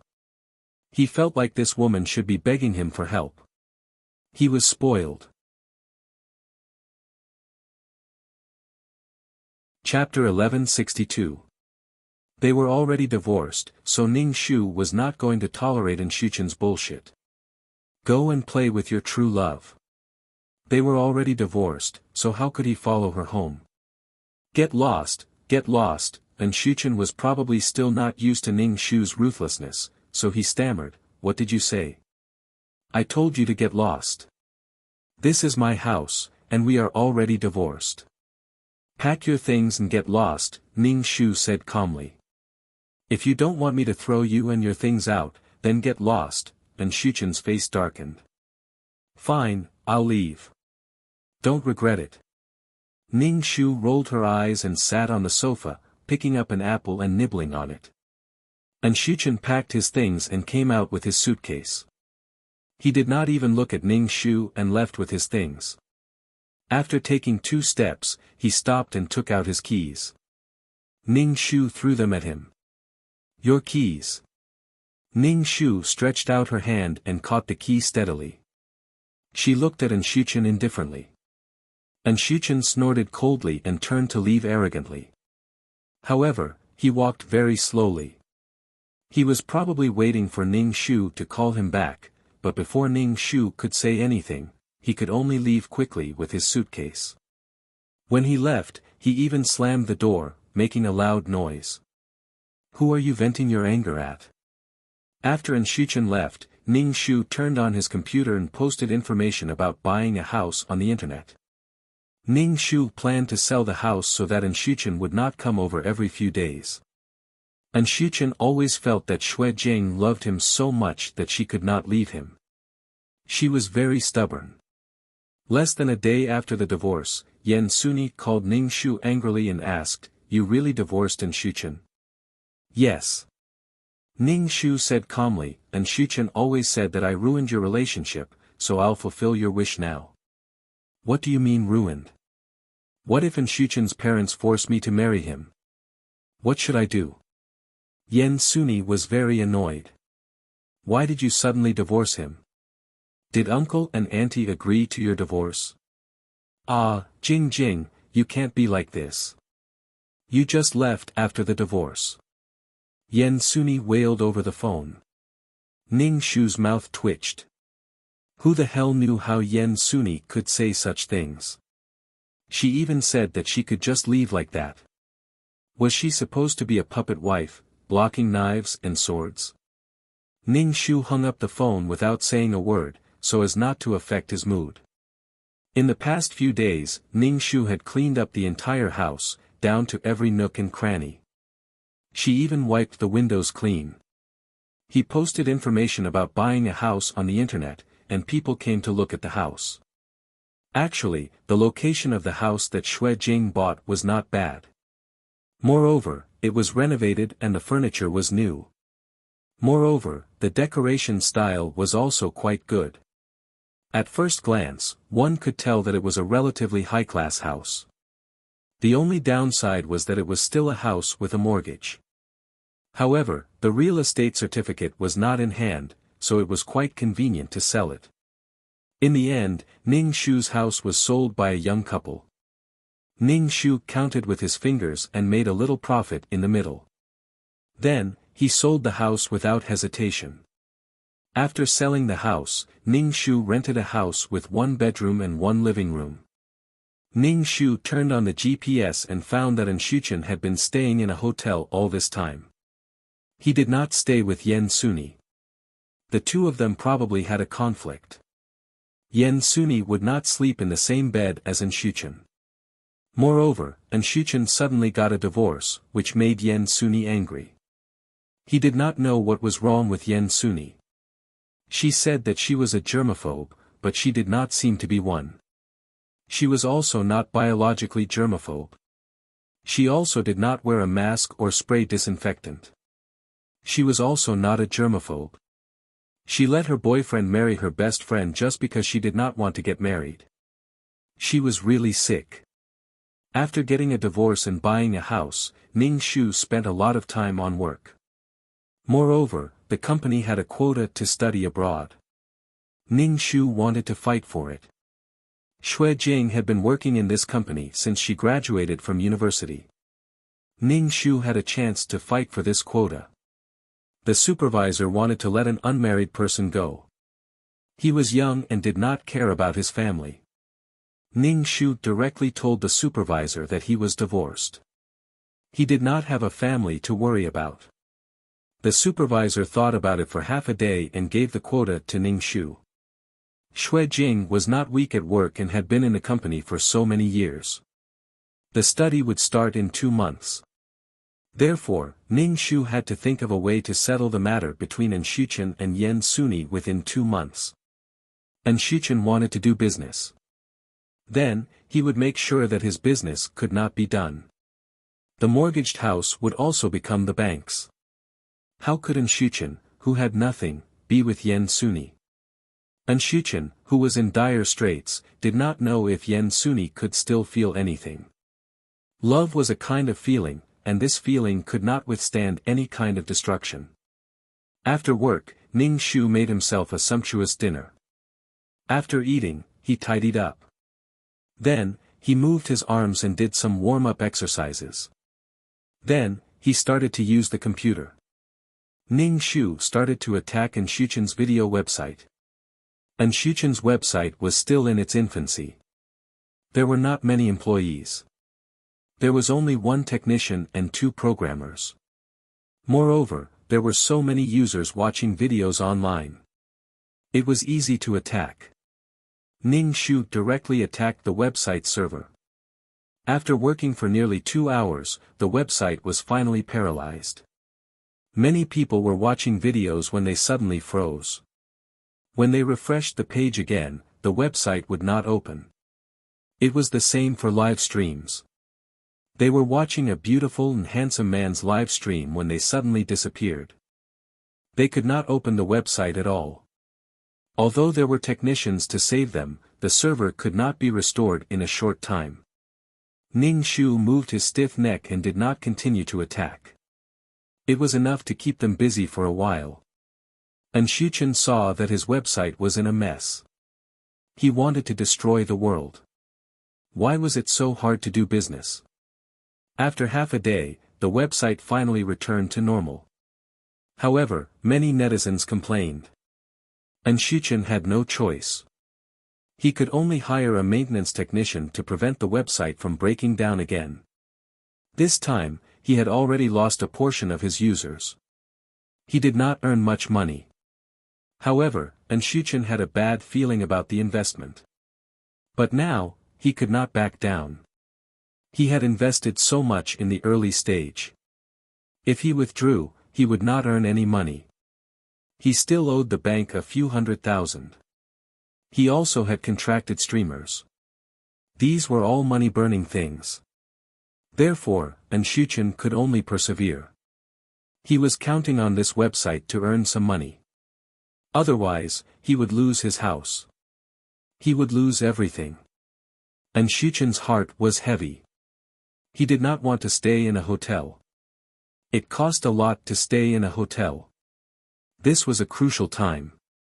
He had to save as much as he could. Chapter 1163. Anshuchen had never thought that he would be in such a sorry state. Anshuchen walked out of the hotel and dragged his suitcase to Ning Shu's house. After ringing the doorbell, an unfamiliar man opened the door. Anshuchen's heart skipped a beat when he saw the man, and anger rose in his heart. This woman had just divorced him, and she had found another man so quickly. Anshuchen even suspected that this woman had wanted to divorce him a long time ago. Anshuchen felt betrayed. This woman had said that she wanted to live a normal life with him, but she had changed her mind so quickly. Anshuchen could tolerate not loving Xue Jing, but he couldn't tolerate Xue Jing's betrayal. Especially when his life was really difficult, this woman was actually having fun with another man. I'm looking for Xue Jing. Anshuchen stared at the man unkindly. He pushed the man away with his bag and walked into the house. Who are you looking for? Why did you barge into my house? The man blocked Anshuchen. Honey, what's wrong? A woman came out of the kitchen. Who is this? I don't know. He barged in for no reason. Please leave, or I'll call the police. The man stared at Anshuchen warily. Anshuchen looked at the unfamiliar couple awkwardly. Where's Xue Jing? You mean the previous owner? She sold the house to us, and now this house is ours. Anshuchen carried his bag out and called Ning Shu angrily. Ning Shu picked up the phone and heard Anshuchen's roar. Why didn't you tell me before selling the house? Ning Shu heard Shuchen's heavy breathing. Even if he didn't see Shuchen's face, he could imagine Shuchen's face and his chest heaving up and down. Shuchen, are you stupid? This house is mine, and we're divorced. It's none of your business whether I sell the house or not, Ning Shu said coldly. Shuchen then remembered that he was the owner of this house, but he had removed his name from the property certificate. He had no right to manage this house anymore. Shuchen shook his head in frustration. If he had known, he wouldn't have transferred this house to her. This way, he would also have control over the house. He had just checked out of the hotel room. Where was he going now? Shuchen carried his luggage to Yen Suni's house. Yen Suni opened the door and saw the gloomy Shuchen. She sized him up. Shuchen's shirt was a little wrinkled, and the creases on his leather shoes were very obvious. Shuchen was busy with the company's affairs and didn't care much about his image for the time being. After all, he had to solve the problem of survival first. If Shuchen's business was successful now, he would naturally have the time and money to repackage himself. However, Shuchen had too many things on his mind right now. Suni, Shuchen called out to Yen Suni. Yen Suni looked angry. You didn't even tell me before getting a divorce. I don't want to see you now. With that, Yen Suni slammed the door shut, leaving Shuchen standing outside the door in a daze. Shuchen could only return to the house that he had mortgaged to the bank. In fact, the house had not been renovated at all. Shuchen had bought it for real estate speculation. It was used for investment. There wasn't even a bed. It was really a house with only 4 walls. Shuchen got more and more annoyed. He decided to stay at the company. The company's office was also rented. Shuchen didn't dare to think about what would happen if he failed. Shuchen slept on the company's sofa every day, covered with a blanket. When the sun rose, he would put the blanket away. However, it was very inconvenient for him to wash up. He also couldn't cook and ordered takeout every day. Between the 2 women, none of them came to see him. Looking at the night sky, Shuchen felt a little desolate, and a surge of sadness welled up in his heart. Shuchen was wallowing in self-pity, while Ning Shu was happily cultivating. His phone rang. Ning Shu saw that it was a call from his mother. Ning Shu coughed and picked up the phone. Xue Jing's mother's voice came from the other end. Jing, I heard from Suni that you are divorced. What happened? Your father and I were the last to know about your marriage. You didn't even tell us that you are divorced. If Suni hadn't called us, I wouldn't have known that you are divorced. Ning Shu sighed. He didn't tell Xue Jing's parents about this beforehand. If he told them, it would only make things more complicated. With the older generation's thinking, they would only persuade them to reconcile and not divorce. They would just let them live with it. How could they live with it? Why did they have to? They couldn't. Ning Shu said lightly, Mom, don't listen to Yen Suni. Yen Suni and Shuchen are together. She doesn't want to get married, so she used me as a shield. These 2 have always been together. Xue Jing's mother was speechless. This can't be. This is the truth. Yen Suni didn't tell you, right? She didn't tell you why I got divorced, right? Ning Shu said with a cold smile.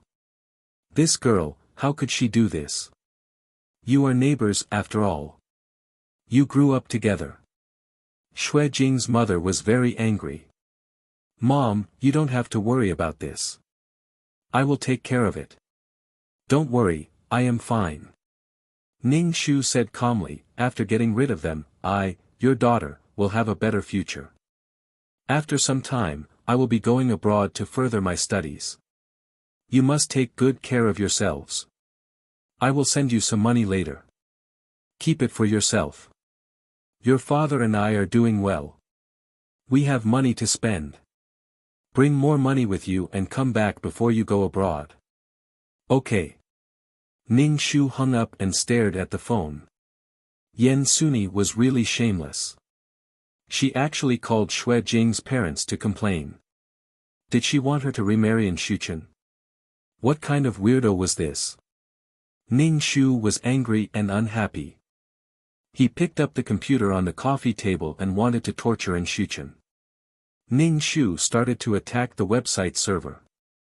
Soon, the server's CPU was very high and it couldn't run. The video couldn't be played. The loaded chrysanthemum kept spinning, but nothing could be seen. Could you imagine the feeling of despair when the internet speed was slow and the video couldn't be played? There were also live stream shows where the streamer couldn't be seen. It was all black. The feeling in his heart was, fuck, fuck, fuck. And Shuchen's face was pale. He ordered someone to deal with it quickly while he watched the technician typing on the keyboard. And Shuchen rubbed his head and couldn't help but slam his fist on the table. The documents on the table jumped. Why are you looking at me? Hurry up and fix it. And Shuchen saw the staff staring at him and couldn't help but shout. The staff immediately got busy. And Shuchen looked at the website. It was still not fixed. Chapter 1164. Hurry up, it's been more than an hour. And Shuchen couldn't help but urge. Although Shuchen was urging him, this wasn't an easy task. After a while, the website returned to normal. However, the loss was quite big. Many users' data was lost. This meant that users who had already registered might not exist anymore after logging into their accounts. Moreover, Shuchen's website used a VIP system, which meant that the customer's money was gone. Shuchen slapped his forehead when he heard the technician's words. The website couldn't be logged in, which made the netizens curse. They said that this was a lousy website that would have problems every few days. They wanted a better server.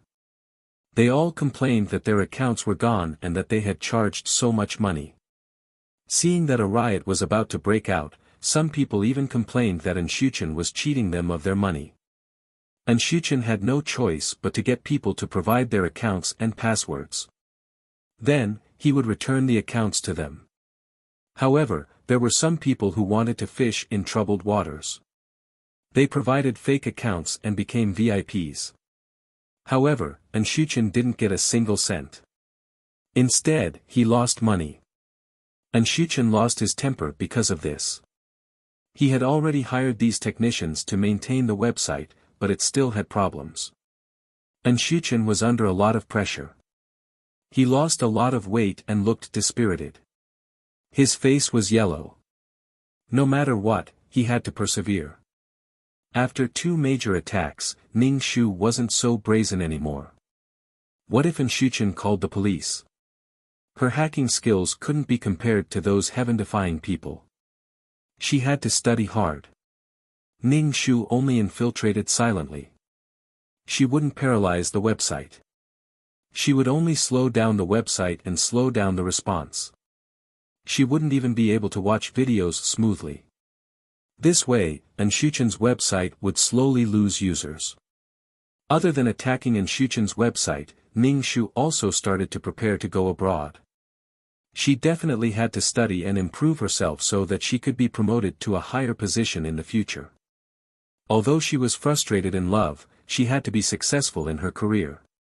Ning Shu was busy with work and didn't answer Shuchen and Yan Suni's calls. She couldn't be bothered to listen to them. There was no point in getting entangled with these people. But Ning Shu didn't expect that Yan Suni would come to her company. When Ning Shu got off work, she went out and saw Yan Suni waiting for her at the entrance of the company. Ning Shu pretended not to see her and walked away. Jing Jing. Yan Suni caught up with Ning Shu. Ning Shu turned around and asked, "What's the matter? It's getting dark now. Let me treat you to dinner." Yan Suni said. The two of them entered the Chinese restaurant. Ning Shu ordered some dishes, and the dishes were served one after another. Ning Shu said while eating, "Why are you looking for me?" If it's about Enshuchen, you don't have to say anything. What else do you think we can talk about other than Enshuchen? Yen Suni asked. Ning Shu nodded. That's right. Women are only men. There's nothing else to say. Jing Jing, if I break up with Enshuchen, you won't be so cold to me, right? Yen Suni asked. Ning Shu picked up a piece of boiled fish with her chopsticks, blew on it, and put it into her mouth. Why would I? I'll always be cold to you. Yen Suni sighed. I didn't expect you to mind so much. Then I'll break up with Enshuchen. You guys live happily together. Ning Shu's expression didn't change. Why? Now that Enshuchen is down and his company isn't doing well, you want to leave him?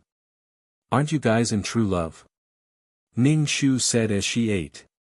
Being single has endless possibilities. Ning Shu noticed another characteristic of Yen Suni. She was a playboy. It wasn't necessarily that she was a playboy, but she was an extremely emotional person. Obviously, the current Enshuchen didn't match Yen Suni's feelings. She was sick of him. If she didn't feel anything, she would break up. Jing Jing, can you not be so mean? The most important thing for us now is to solve the problem.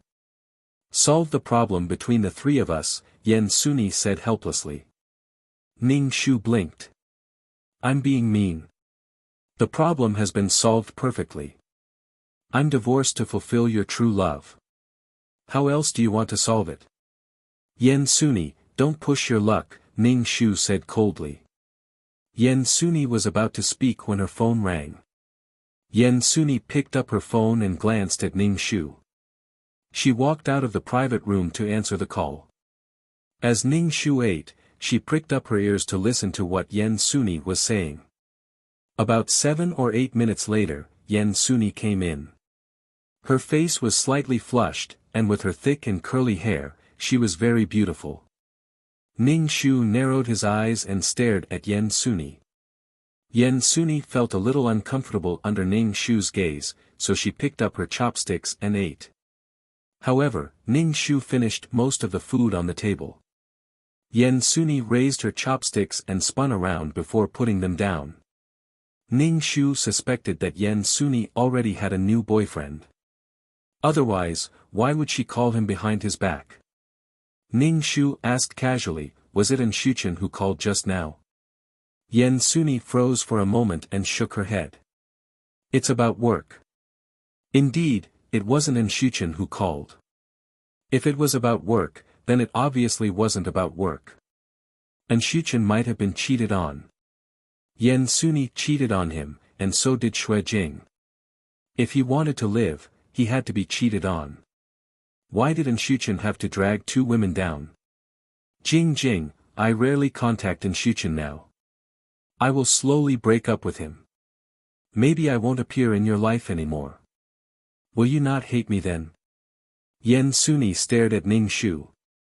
Ning Shu wiped her mouth unhurriedly and stood up with her bag. He picked up a plate and walked in front of Yen Suni. He pulled open Yen Suni's collar and poured the plate of oil and leftovers into Yen Suni's clothes. Yen Suni screamed and stood up, quickly reaching into her clothes to wipe. What are you doing? Yen Suni screamed at Ning Shu. She was wearing a dress today, and the oil had flowed down to her calves. Her clothes were soaked with oil, so one could imagine how pathetic her situation was under the clothes. Yen Suni, don't throw all the trash you don't want at me. You don't want that old man Enshuchen anymore, so you pushed him to me. Am I a garbage collection center? Ning Shu said coldly. Damn, it was really annoying because of a man. If it weren't for the fact that he was afraid of committing a crime, Ning Shu really wanted to chop Enshuchen up. Shui Jing, do you think you're a good person? You still like Enshuchen. Enshuchen is my boyfriend. What you're doing is immoral. You stole my boyfriend. The two of you are just married. So what if you're married? Yen Suni picked up the plate on the table and threw it at Ning Shu. Chapter 1165. Yen Suni's body was covered in greasy soup. She was furious. She picked up the plate on the table and threw it at Ning Shu. Ning Shu dodged the plate in a flash. The plate fell to the ground with a loud clang, smashing into pieces and splashing everywhere. Yen Suni, you finally tore off your mask of hypocrisy. Ning Shu opened the door of the private room and left. Yen Suni had always been like this. She thought she was a good person and imposed her own selfish desires on others. After leaving the restaurant, Ning Shu thought for a while and went to look for a private detective agency. It was definitely the right choice to look for a private detective agency for this kind of adultery. Ning Shu found a photo on his phone. It was a photo of Xue Jing and Yen Suni. Ning Shu asked the private detective to pay attention to Yen Suni's movements. It would be best if he could take some photos. Ning Shu felt that Yen Suni had another man. After coming out of the private detective agency, Ning Shu walked back. The night wind blew on Ning Shu's face. The air was a little cold in his lungs. Ning Shu put his index finger on the corner of his mouth. He raised it and made a smiling face. 2333, next time I really have to choose an easier task. I suddenly can't take it anymore. Ning Shu said with a smile. All the functions in the system space were turned off. He couldn't contact other people. Ning Shu felt like he was the only one in the whole world. Emotions were like menstruation. They were cyclical. One period of time, it was like being injected with chicken blood. Another period of time, they would fall into self-doubt. Recently, Ning Shu had been entering missions non-stop. There was no way to relax. He was a little tired. Okay. 2333 said, you have a little endocrine disorder. Find a man. Why don't we talk about dating next to adjust our mood? 2333 said, Emperor, Prince, President, General, Boy Toy, Demon King. You choose one. Ning Shu thought for a while. I don't know how many of these people I've crippled. Instead of conquering a scumbag, I might as well kill these people and conquer the world. If you want to pick one of these, I'd rather kill you, Ning Shu said indifferently. In the mission world, once the mission was completed, they would have to leave the world. How could they fall in love? And how could she fall in love with someone in such a short time? Ning Shu was someone who aimed to climb to the top of the mountain. He would not be greedy for the scenery on the mountainside. If he climbed to the top of the mountain, he would be able to see everything. 2333 was silent for a while. If someone likes you, will you stop? Why should I stop? Ning Shu said in surprise, no one can stop me. No one has the right to ask me to stop. Because if he stopped, Ning Shu wouldn't be able to control his own destiny. If he couldn't even control his own life, how could he talk about happiness? All right. 2333 didn't say anything else. Ning Shu walked back home. He poured himself a glass of water and turned on his computer. Then, he browsed in Shuchen's website. Then, Ning Shu carefully attacked the website, causing the website to lag more and more. Watching a video would lag for 5 to 10 minutes, and it was very frequent. It was simply too frustrating. And Shuchen stared at the computer. During this period, Shuchen was so anxious that his hair was about to fall out. What was wrong with the website? Not to mention that there were too many people and the website was cramped. Instead, the website was lagging and couldn't be opened from time to time. To be able to enter the website, it depended on one's luck. There were basically no users. A technician asked Shuchen to buy a new server. Perhaps there was a problem with the server. Shuchen's liver was in pain. Servers were easily tens of thousands. The more expensive ones could reach hundreds of thousands. There were even more expensive ones. Shuchen couldn't bear to buy one, so he asked someone to check if there was any problem with the server. The technician came over to take a look. There was no problem. There was a problem with the website. It might be a hacker attacking the website. And Shuchen couldn't figure out why a hacker would attack his website. And Shuchen found a professional hacker to take a look. Ning Shu felt that the other party had made a move. He immediately cut off the connection to prevent the other party from tracking him. It seemed that Shuchen had already noticed. Even so, Ning Shu still had a backup plan. And Shuchen's website didn't obtain the copyright for the movies and TV series. And Shuchen was infringing on the copyright. Ning Shu compiled a list and sent an email to the relevant producers. If the other party took it seriously, they would definitely ask Shuchen to take it down or make a contract. Both parties were mutually beneficial. Or they would have to buy the broadcasting rights. Either way, Shuchen would have a hard time. Shuchen asked a hacker to clean up some abnormal codes. The website's speed took off quickly. However, the crazy lag a while ago had scared many users. Hence, there weren't many users on the website. There were many video software and there were many choices. Shuchen's platform had basically lost all its users. Moreover, its reputation was very bad. Shuchen couldn't help but grab his hair. In the end, he pulled out a lot of hair. Shuchen couldn't help but touch his forehead. Even his hairline had moved up quite a bit. If this continued, he would really go bald from worry. Shuchen felt tormented. He wanted to give up. However, when he thought about how much money he had invested, he couldn't take it lying down. Moreover, his house was still mortgaged. Shuchen gritted his teeth. He could only endure. Shuchen thought that it would be fine as long as he endured it. However, he didn't expect that there was still something waiting for him. Some film companies wanted his website to take down their works. Otherwise, they would have to go to court and either buy the copyright or sign a contract. Shuchen had spent almost all his money on it. Now, he didn't have the money. He could only take down some movies and TV series. This website didn't have many users to begin with. In addition, there were many things that couldn't be watched. In the end, the website was even more deserted. The website wasn't profitable. Shuchen still had to pay salaries. The salaries of the technical staff and programmers weren't low. This made Shuchen feel really conflicted. In the end, Shuchen decided to change his alias.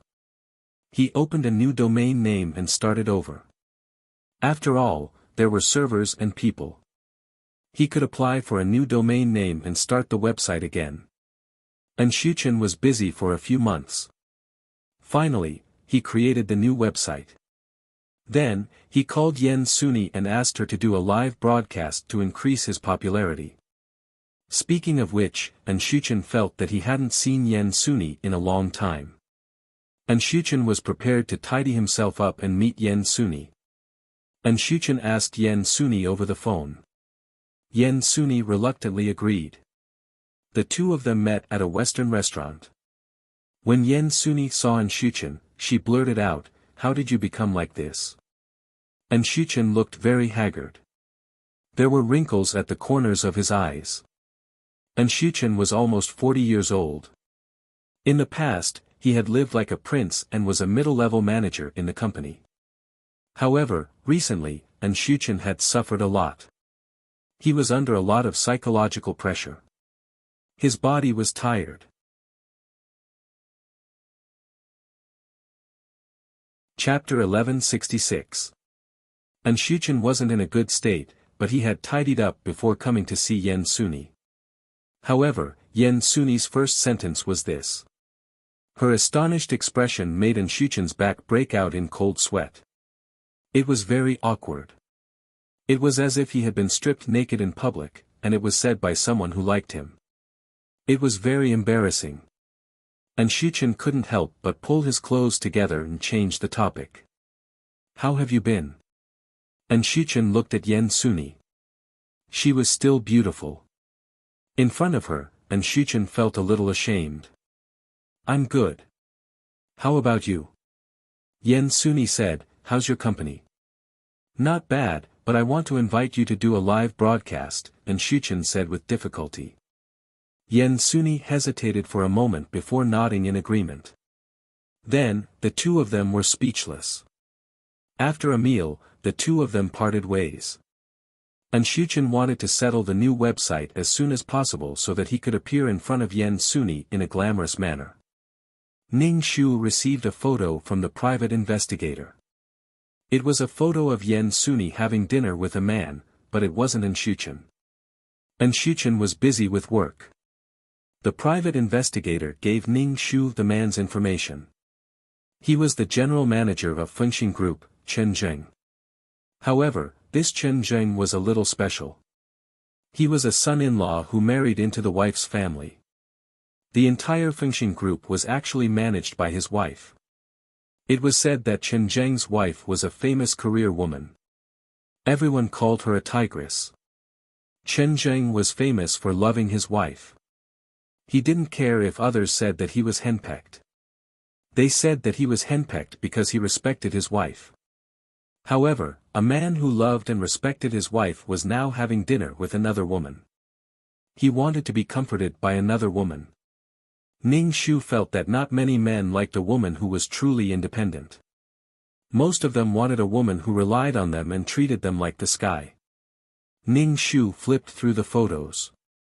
They were all photos of the two of them being intimate. Ning Shu paid and took the photos. He mailed one to Chen Zheng's wife and one to Shuchen. It wasn't that not asking a man to divorce didn't count as destroying the marriage, but it still destroyed the relationship between the couple. As for how Shuchen felt when he received these photos, Ning Shu couldn't care less. There was also Chen Zheng's wife. He did not know what method she would use to deal with Yen Suni. Ning Shu began to pack his luggage and prepared to go abroad for further studies. However, Ning Shu found a video on the internet. In the video, the woman was stripped naked in public. She didn't even have any clothes to cover her body. Someone said, "Since you like to take off your clothes and pants, don't wear any clothes." The video was in high definition. Ning Shu recognized Yen Suni at a glance. Yen Suni squatted on the ground naked and hugged her front. She lowered her head to prevent the other party from filming her.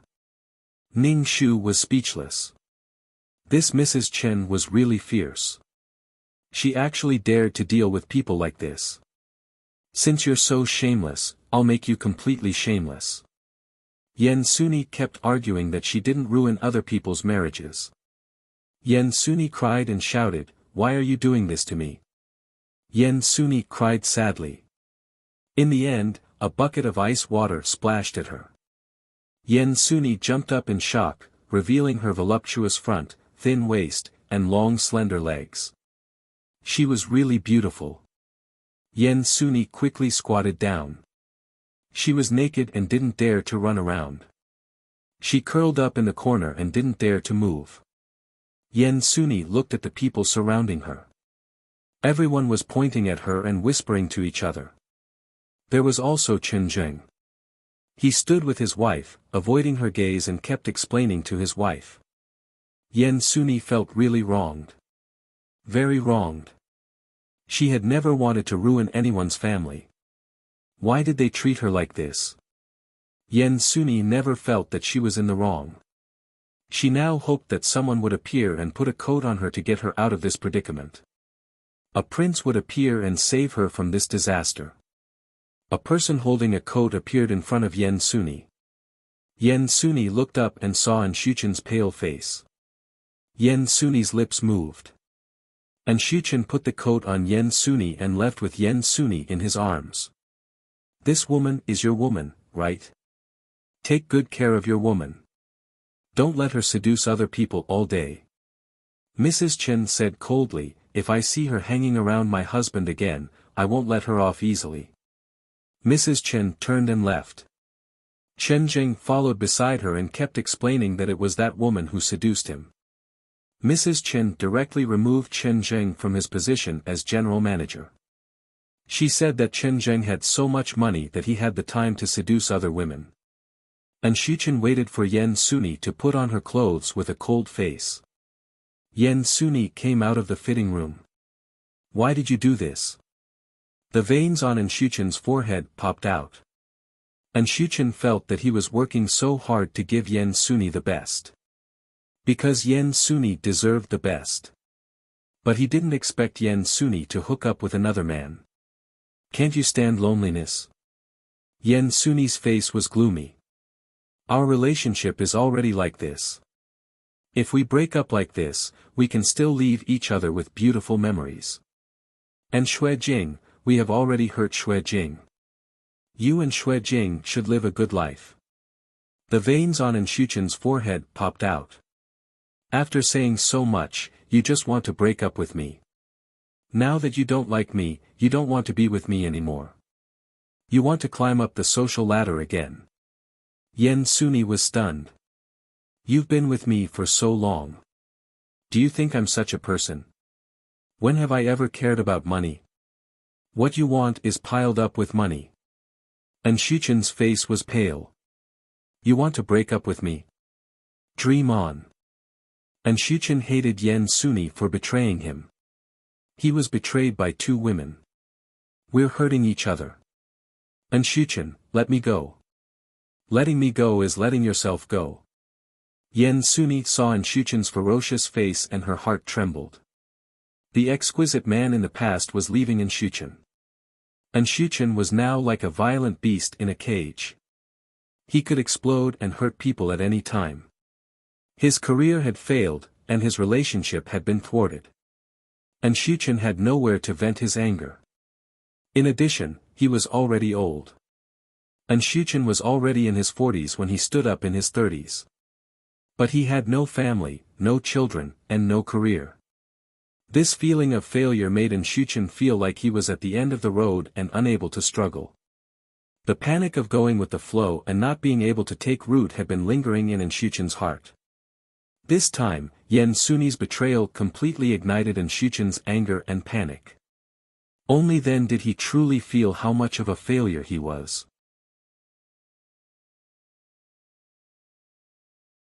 Chapter 1167. Looking at Shuchen's red eyes and his tightly clenched fists, Shuchen tried his best to suppress his emotions. But Yen Suni had a bad feeling and her heart skipped a beat. Yen Suni immediately explained, I don't have anything to do with that man, it's just work. His wife is a jealous woman and she wants to accuse me of being a mistress. Is that so? Shuchen said faintly. Yen Suni nodded. It's true. If you want me to believe you, you have to marry me, Shuchen said. He had spent a lot of energy on Yen Suni, but he couldn't get anything out of her. Shuchen couldn't accept it, he couldn't accept it. Shuchen wanted to grab onto something to ease the self-doubt in his heart. Marry? Yen Suni's voice was sharp and filled with disbelief. You know I won't get married. I won't get married in this lifetime. Yen Suni didn't want to get married, let alone to someone like Shuchen. Shuchen now had a strong sense of lethargy. Men were brilliant because of their careers, and their careers brought them a lot of glory. However, Shuchen wasn't as spirited as he used to be. He looked gloomy, and he really looked much older. Yen Suni didn't want to entrust her life to someone like him. Even if she wanted to get married, she had to wait until she was willing. You're a woman, why don't you get married? Don't think you can fool around just because you're pretty. When you're old, we'll see who wants you, Shuchen said hatefully. Yen Suni was shaking with anger. Why didn't she see that Shuchen was such a scoundrel and said such words? I won't marry you. Let's break up.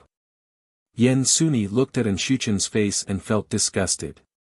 Why didn't she see it before? Shuchen's eyes were red. I knew you wanted to abandon me. Dream on. You have to marry me. I won't let you off. Yen Suni shook Shuchen's hand off her arm and ran out of the clothing store. Shuchen wanted to chase after her, but he was stopped by the staff, who asked him to pay for the clothes. Shuchen hurriedly paid the money. When he ran out, Yan Suni had already left in a taxi. And Shuchen clenched his fists. And Shuchen's new website wasn't popular, and he didn't have the money to advertise. It could be said that Shuchen's business this time was a failure. He had invested a lot of money, but there were no returns. In the end, Shuchen closed his website. It was too torturous to keep wasting money without seeing it. He fired a few employees. These employees were all technicians and could get high positions wherever they went.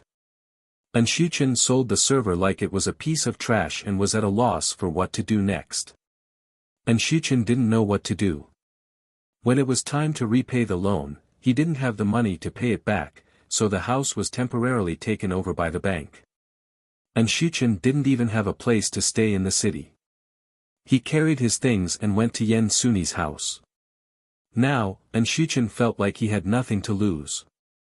He might as well treat Yan Suni's house as his own. Yan Suni had to eat, drink, and defecate in her home, which made Yan Suni almost collapse. Ning Shu didn't care about these two people anymore. Now, Ning Shu was studying abroad. Before going abroad, Ning Shu went home to visit Xue Jing's parents. He gave them some money and told them not to save it. But when Ning Shu went out, Xue Jing's mother stuffed the money into Ning Shu's pocket. She said that Ning Shu was in a foreign country and it was convenient to have some money with him. Ning Shu smiled, hugged his teary mother, and left with his luggage. He boarded the plane and looked at the layers of clouds. His heart was calm and at ease. Ning Shu studied abroad for half a year before returning to the company. After returning to the company, Ning Shu's position was promoted a little. Ning Shu immersed himself in work. One day after work, Ning Shu bumped into someone. Ning Shu apologized, but the other party held on to him tightly. Jing Jing, Jing Jing, you have to help me. Ning Shu took a closer look and saw that it was Yan Suni. Yan Suni looked haggard. Jing Jing, remarry Shuchen. He's crazy. Yan Suni didn't say the last two words.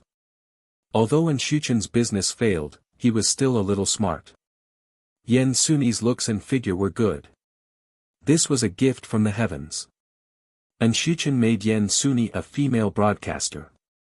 She stayed in the house for 7 to 8 hours every day and used all kinds of methods to earn money. She acted cute and took off her clothes. Anyway, she could earn money. In the past half a year, Yan Suni was in pain. Shuchen treated her as a money-making tool and even controlled her. This made Yan Suni feel very miserable. When she heard that Ning Shu had returned to the country, she came looking for him. Ning Shu heard Yan Suni's request and frowned. What did you say? You remarry Shuchen. Ning Shu's face was expressionless. Why did he have to push Shuchen to her? Seriously, Ning Shu smiled faintly and said, since you're divorced, you're strangers. I wish you and Shuchen happiness. Ning Shu walked around Yan Suni and got into the car. Yan Suni looked at the watch on her wrist. She had been out for a long time. When she returned, she was punished by Shuchen again. Yan Suni was in so much pain. She felt like her soul was being imprisoned. Yan Suni suspected that Shuchen had been possessed. Otherwise, how could he have become like this? Vicious, greedy, vulgar. The refined, gentlemanly, gentle man from before had suddenly disappeared. She didn't know if the Shuchen from before was real or if this was the real Shuchen now. If she did something that Shuchen didn't like, Shuchen would attack her with all kinds of filthy words. Yan Suni couldn't imagine how such a man could appear in her refined life. This man ruined her life. Many times, Yan Suni was lying in bed and listening to the snoring sound next to her. She broke down as much as she could. Her life shouldn't be like this. Sometimes, Yan Suni even wanted to kill this man. Ning Shu learned a little about the two of them. The two of them were living together. As for whether they were married or not, Ning Shu wasn't too sure. However, it seemed that Shuchen wouldn't let go of Yen Suni. Some fates were destined. After going around in circles, Shuchen and Yen Suni were still together. Yen Suni came to ask her to remarry Shuchen. This meant that Yen Suni wanted to get rid of Shuchen and use her as a shield. She was really speechless. It seemed that Yen Suni wasn't living well. They hated and resented each other. A person's life was very long. If Yen Suni couldn't get rid of Shuchen, then her life wouldn't be easy. After that, Yen Suni came to the company many times to ask Ning Shu to remarry Shuchen. Ning Shu was speechless.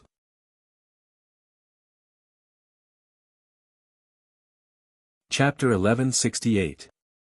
Ning Shu couldn't understand why Yen Suni felt that she should sacrifice for her happiness. Was it because they grew up together and she felt that she should sacrifice for her? She didn't feel guilty at all for hurting others. Why did she feel that she should take the blame for her? She didn't like Shuchen and still wanted to give him to her. Why the hell? Did Yen Suni think that she could get rid of Shuchen if she remarried with him? Was Shuchen the kind of person who cared about the responsibility of marriage? Of course he was with Xue Jing. No, he was with Yen Suni without any burden. Ning Shu felt that water must have entered her brain to be with Shuchen again. Ning Shu didn't want to see Yen Suni at all. You can wait as long as you want. Just let the two of them torment each other. Ding, mission completed, leaving the mission world. 2333's voice sounded in Ning Shu's mind. Ning Shu nodded, leave. As for her future life, it would depend on how Xue Jing lived it. Ning Shu's head shook and returned to the system space. Looking at the empty system space, Ning Shu sighed. Ning Shu sat on the ground and began to cultivate.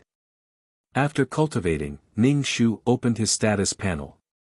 Number, 2333 Name, Ning Shu, Advanced Mission Taker, Age, 27 points, 46.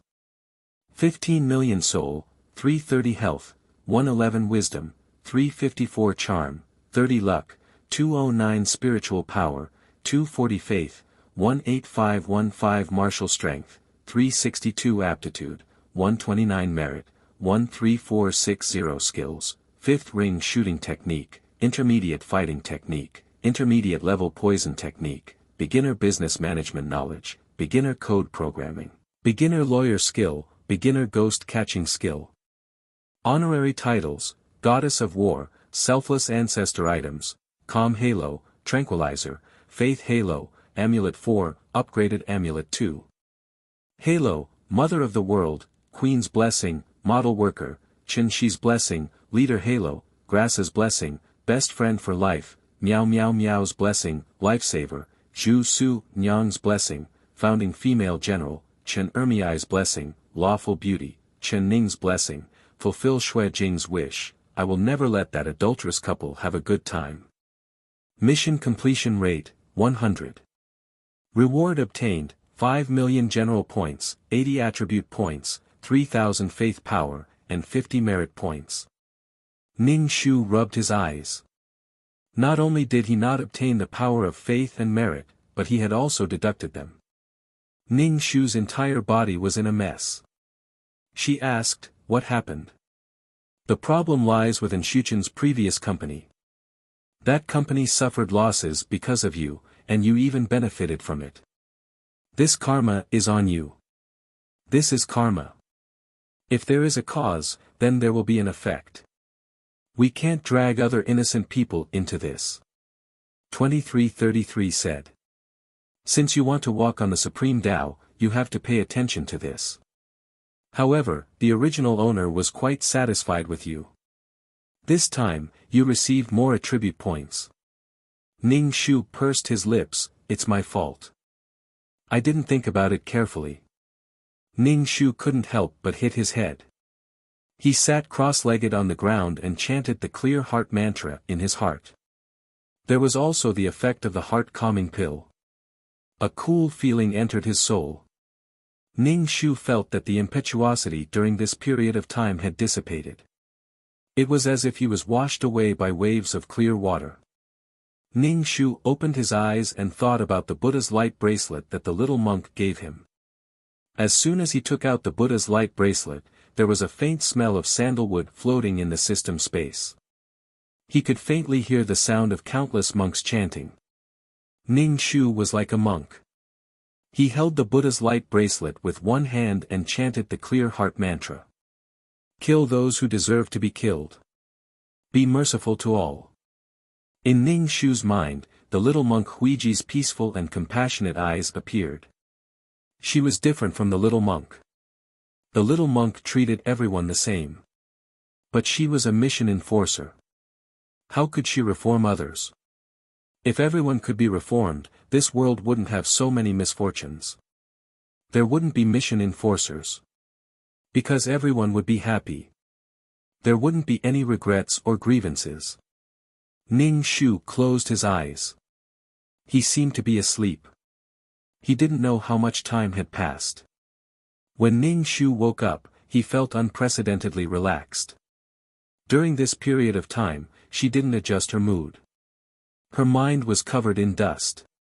The deduction of faith and merit points this time could be considered a lesson for her. She was there to appease the resentment, not to cause another wave of resentment. Ning Shu calmly accepted this failure. He then distributed the 80 attribute points. Number, 2333 Name, Ning Shu, Advanced Mission Enforcer, Age, 27 points, 46.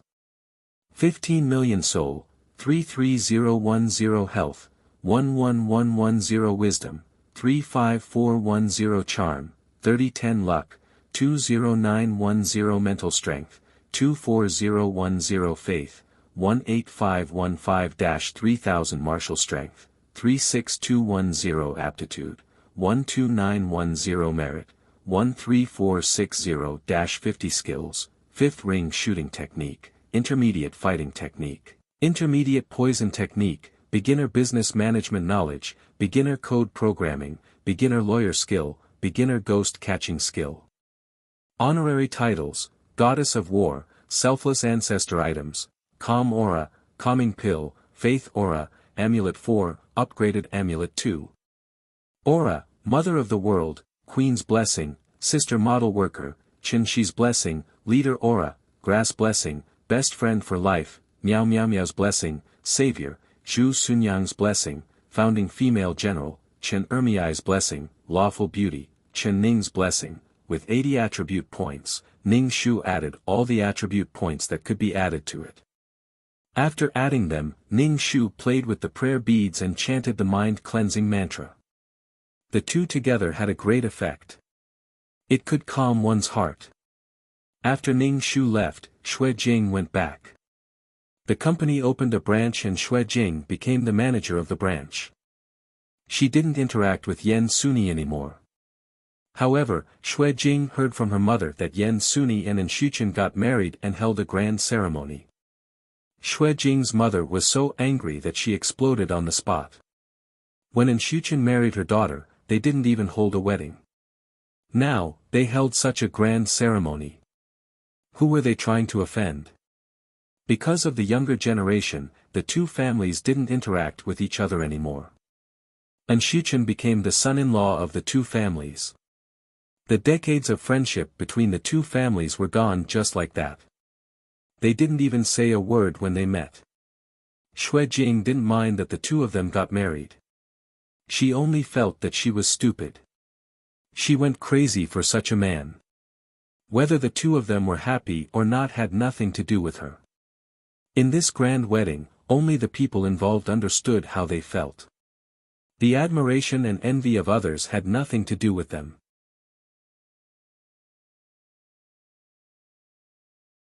Chapter 1169. Yan Suni felt that this was the beginning of a tragic fate. She did not love the man beside her at all. This man had been exploiting her and was not gentle to her at all. She could not let her future be ruined by marriage. Yan Suni told her parents that she did not want to get married, but Enshuchen was a gentleman in front of Yan Suni's parents. He was very nice to Yan Suni. On the contrary, it made Yen Suni seem unreasonable. Yen Suni's teeth were chattering. This man was really despicable. But Yen Suni was not easy to deal with. Every time they were about to be intimate, Yen Suni would hurt Shuchen a little. Otherwise, he would be as stiff as a dead fish, unable to resist Shuchen like a dead person. Shuchen's heart was filled with anger. Men were proud of conquering, but he did not feel anything at all. He felt like a dead body. This feeling, the two of them were disgusted with each other. If Yen Suni could not make money, he would not have married her. The last failed business made Shuchen's heart tighten. He wanted to escape. He relied on Yen Suni to make money. But there was no love between the two of them. They hated each other. Yen Suni could not break free. Shuchen was like a maggot attached to a bone, entangling her. It was suffocating and painful. Ning Shu woke up from his meditation. He felt that his body was as light as a swallow. He felt like he was floating when he walked. Ning Shu looked at the black hole on the wall of the system space. The black hole was getting smaller and smaller. He did not know when it would completely merge. These two beads were so powerful. Why didn't they go to heaven? Ning Shuchao said to 2333, enter the quest. Okay. 2333 said gently, this time I chose a relatively easy mission for you. When Ning Shu heard 2333's tone, she suddenly had a bad premonition. Gentle and considerate was not 2333's character. Before Ning Shu could finish his words, he felt dizzy. Then his body was squeezed into another body with difficulty. And even if his soul and body merged, Ning Shu still felt tight. It was as if he was squeezed into a glass bottle. And when he moved, he felt a piercing pain. It was as if an iron clamp was piercing his flesh and pulling at it. Damn it, it really hurts. Ning Shu opened his eyes in pain. What he saw was a pit with some snow in it. Moreover, this pit was relatively high, about 2 meters in height. Just like that, she lay on the ground. Ning Shu lowered his head and looked at his two forelimbs. They were snow white. Ning Shu's face was expressionless as his eyes stared straight ahead. He turned around and looked at the place where he was in pain. He saw that her furry hind legs were caught in a trap. Fresh blood had soaked her fur, and even the snow was stained with blood. So, she was a non-human creature this time. Ning Shu had completely given up on 2333. She should not have had any hope for 2333. Ning Shu moved his leg and immediately felt a heart-wrenching pain. He could hear the cold wind blowing outside. Ning Shu wanted to pry open the trap, but her claws were too fast. Ning Shu slowly got up. The leg that was caught in the trap was half-raised as it looked at the entrance of the cave. With her current jumping ability, she could not jump up. Ning Shu's leg was almost broken by the trap. He could only sleep on the ground and use his mouth to hold the trap. As soon as he touched it, his wound hurt. Ning Shu was very thirsty. Coupled with the excessive blood loss, his body was very weak. Ning Shu stuck out his tongue and licked the snow on the ground. He gritted his teeth in pain and began to accept the plot. The original owner was called Bai Sanyang. She was a white fox who was injured by a trap and accidentally fell into a pit dug by a hunter. At this time, Bai Sanyang was just an ordinary fox. At most, she could be considered human. Bai Sanyang was later rescued by a young man. Bai Sanyang followed this young man. This was a world of cultivation. People yearned to become immortals.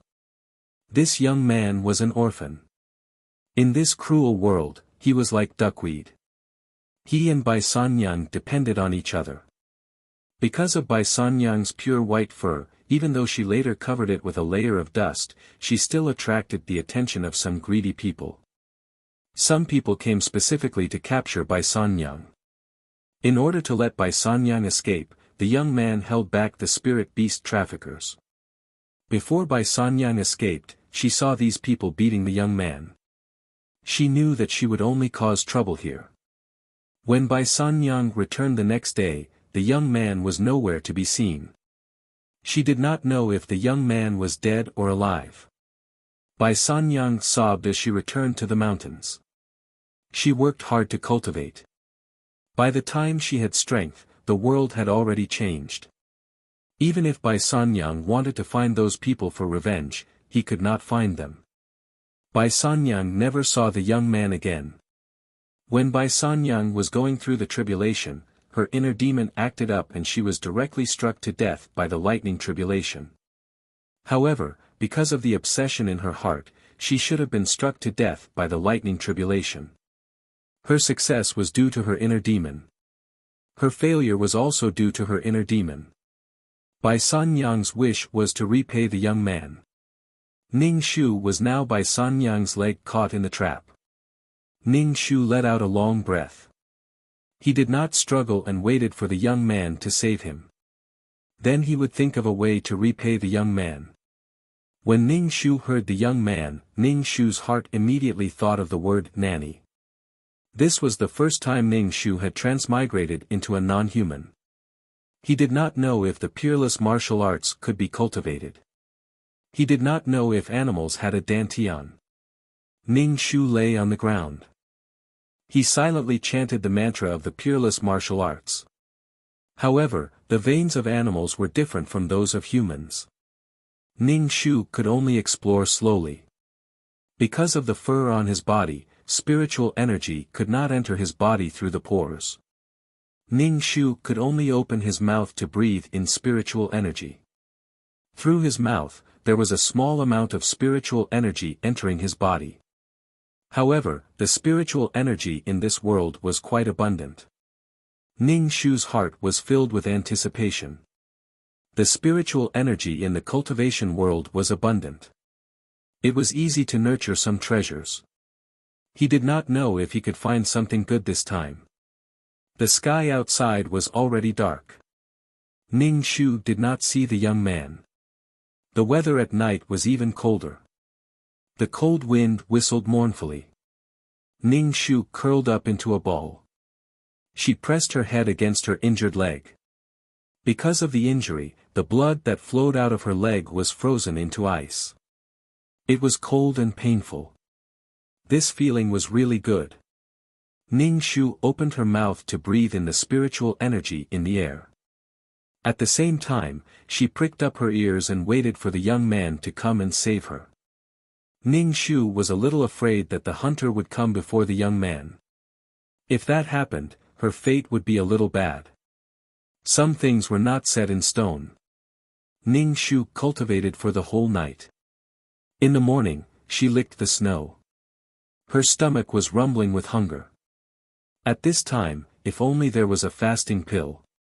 Then she would not have to waste spiritual energy to keep her body normal.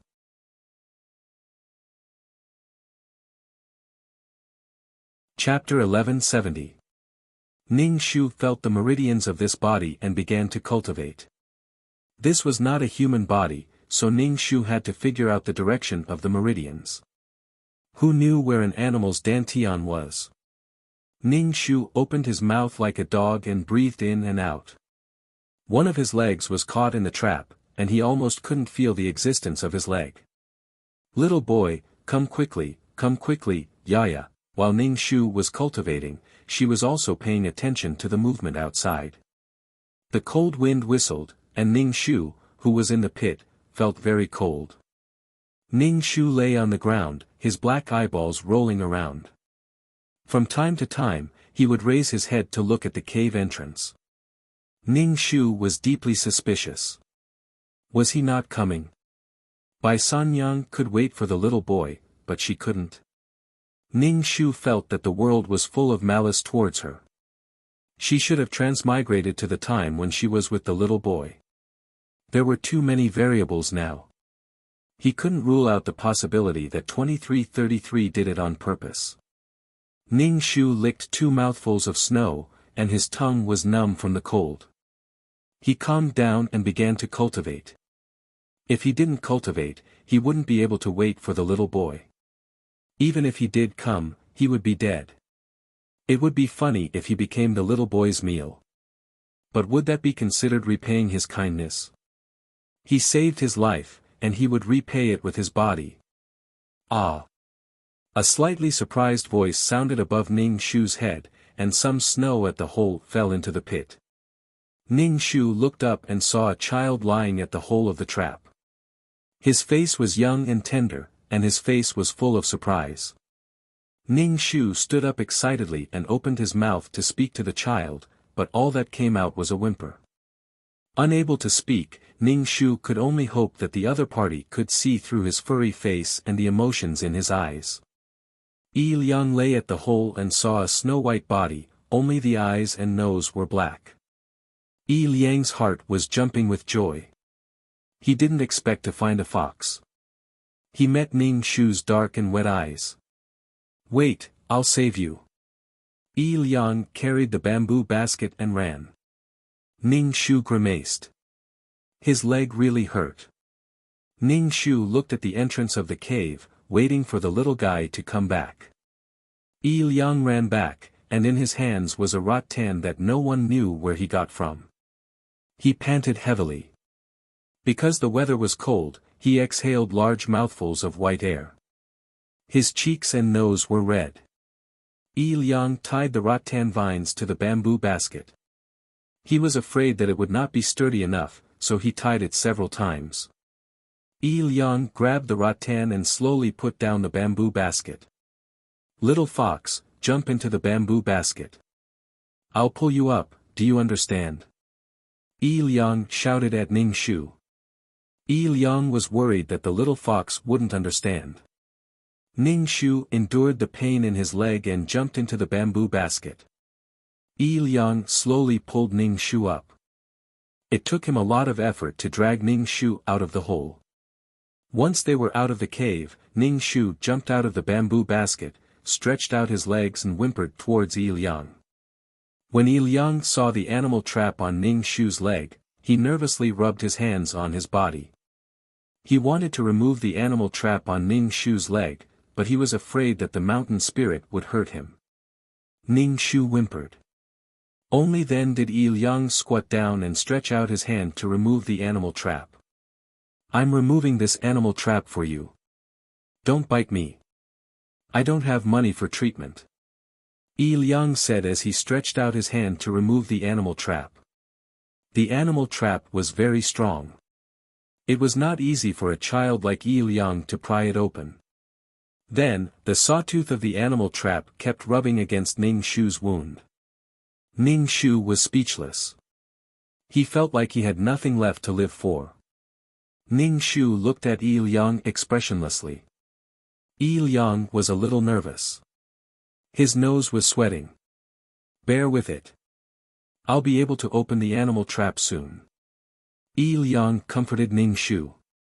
Yi Liang used a lot of strength and finally opened a gap in the animal trap. Ning Shu quickly stretched her leg out. If this torture continued, her leg would really be crippled. Yi Liang's hand loosened, and the beast trap closed with a loud bang that sent chills down people's spines. Ning Shu whimpered. Yi Liang wiped the sweat on his forehead. Ning Shu said, "You can go." Ning Shu looked at Yi Liang. According to the plot, this child was 12 years old. However, he was malnourished and did not look like a 12-year-old child. His clothes were patched up and his toes were sticking out of his shoes. On such a cold day, he did not wear many clothes. His clothes were close to his body and were tied around his waist with a thin rope. He was very poor. Under such circumstances, Yi Liang saved by Sanyang. He didn't kill her to fill his stomach, nor did he sell her off. He was very kind. "What about the wound on your leg?" Yi Liang looked at Ning Shu's leg. He scratched his head and looked around. There was snow everywhere and no herbs could be found. Ning Shu did not care. As long as there was no animal trap, her wound would slowly heal. Ning Shu jumped into Yi Liang's bamboo basket. Yi Liang was a little surprised and said, "You can go. I can't afford to raise you." Yi Liang reached out and carried Ning Shu out of the bamboo basket. He carried the bamboo basket and left. Yi Liang struggled in his heart. In the end, he let Ning Shu go. Yi Liang felt that this fox understood human nature. It would be a pity if he died like this. The problem of food and clothing was not solved. The first thing people thought about was survival. However, the kindness in this child's heart prevailed. Ning Shu looked at Wen Liang's back and limped after him. Wen Liang saw Ning Shu from the corner of his eyes. He stopped and sighed. Wen Liang put down the bamboo basket and reached out to carry Ning Shu into the bamboo basket. He took off his clothes and covered Ning Shu's body to prevent people from seeing Ning Shu. Wen Liang carried the bamboo basket on his back and started running. Ning Shu bounced up and down on the basket. "Oh my God, my leg hurts." Ning Shu looked outside through the gap of the bamboo basket. This forest was the back mountain of Wen Liang's house. Ning Shu thought that Wen Liang's house would not be covered by tiles. He did not expect it to be a small yard. However, the house was rather shabby. There were some herbs and vegetables planted in the courtyard that was supposed to be a garden. However, in this kind of weather, the vegetables had already withered and were covered by a layer of snow, revealing the yellow and rotten leaves. However, it was much better than Ning Shu imagined. Wen Liang pushed open the door. The door creaked. Wen Liang walked into the house and put down the bamboo basket. Ning Shu jumped out of the basket and looked around the room. It was empty. There was only a shabby table and 2 old benches. However, the room was quite big. According to the size of the space, there were probably many furnishings in the house.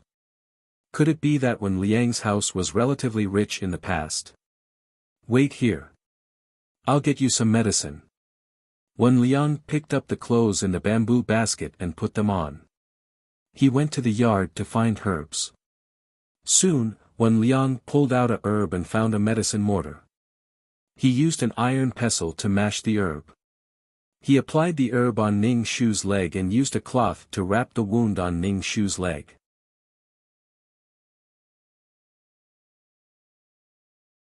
Chapter 1171. Ning Shu smelled the herbs, which were used to reduce swelling and stop bleeding. He didn't expect Wen Liang to know about herbs. Since he knew about these things, why was he having such a hard time? Wen Liang's hands were red and swollen. Apparently, the weather was cold. He used both hands to wrap a cloth around Ning Shu's leg. Ning Shu stared at Wen Liang. Wen Liang wasn't tall, and his face was sallow. However, his facial features were regular, and his eyes were dark. He didn't look like he was carved from jade, but he looked quite pleasing to the eye. Wen Liang was the only one in this family. With Wen Liang's appearance and the situation of this courtyard, this family's situation shouldn't be that bad in the past. "You can recuperate here during this time," Wen Liang said as he tied a knot. Ning Shu opened his mouth and whimpered, which made Ning Shu quite speechless. Wen Liang ran to the kitchen and dug out 2 black things from the hole in the stove. They looked like potatoes and sweet potatoes. Wen Liang put them in a bowl and gave one to Ning Shu while he gnawed on the other. "Eat, this is the only thing in my house. When you are better, go back to the mountains. It's better to be in the mountains than here." Ning Shu had been hungry for a long time. After staying in the trap for 2 days, he was injured and bleeding. He was cold and hungry. There was a baked sweet potato. Ning Shu quickly finished the baked sweet potato. Wen Liang saw the little fox gnawing on the sweet potato and couldn't help but say, "Aren't you afraid of the heat?" Ning Shu wiped his mouth with his front paws. He suddenly felt like he was about to collapse. He didn't know if he was similar to an animal. Wen Liang poured some water into Ning Shu's bowl.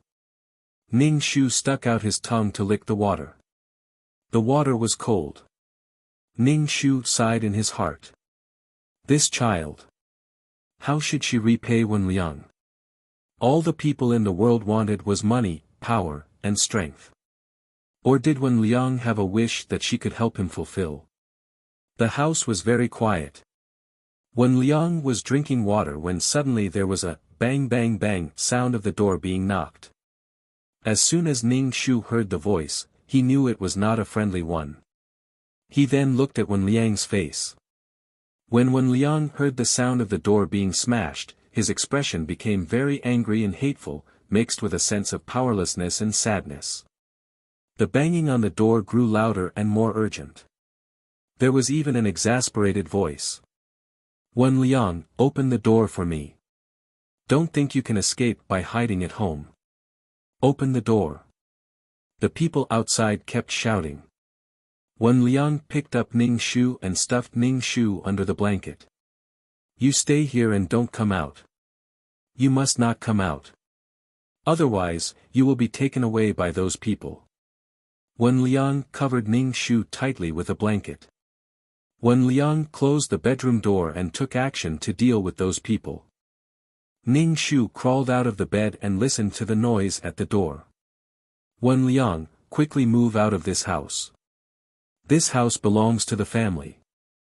I don't know where that damned father of yours died, but your mother ran away with him. Wen Liang's voice was low and angry. Don't talk about my parents.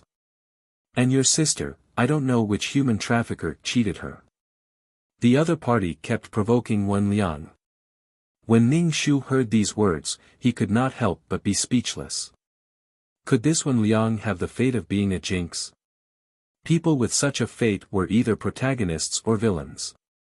If it was a protagonist, it was to train the protagonist's mind. If it was a villain, these things were enough to distort the villain's mind. His father, mother, and younger sister were all gone. How miserable. These people poked at people's sore spots. Wen Liang was just a young boy. It was not easy for him to endure until now. You have today to move out quickly. You are occupying such a good place. The family wants to use it for business. This is my house. What right do you have to make me move out? Wen Liang raised his head and said stubbornly. His body was stiff, his fists were clenched and his body was trembling. If you say this is your house, then it is your house. The family temporarily let your parents live in this house. I didn't expect you to be so shameless and take the house for yourself. This is my house. Get out of here. Wen Liang shouted and pushed these people out of the door. Wen Liang, you've really grown up. Don't forget, my great-grandfather is a foundation establishment cultivator. If you dare to harm a single hair on my head, my great-grandfather can destroy your soul with a single finger. This town is under my great-grandfather's control. Before you make a move, you have to think about the consequences. The man in the lead said proudly. This man was less than 20 years old and had a domineering look. Although foundation establishment cultivators were only at the beginning of cultivation, they were already different from mortals. They were called immortals by ordinary people and had a longer lifespan than ordinary people. Moreover, there were very few people who could cultivate. Only 1 in 100,000 people had a spiritual root. When Wen Liang thought of this great-grandfather, he clenched his fists tightly and endured it. He was not willing to retreat. They were in a deadlock. Not only were there many sects in this world, there was also the royal family. It was said that the royal family had a spirit formation cultivator. These powerful cultivators were like the country's nuclear weapons to the royal family. They could deter other countries. Every place was managed by cultivators with a cultivation base. They let cultivators manage it because they were afraid that other cultivators would cause trouble in the country.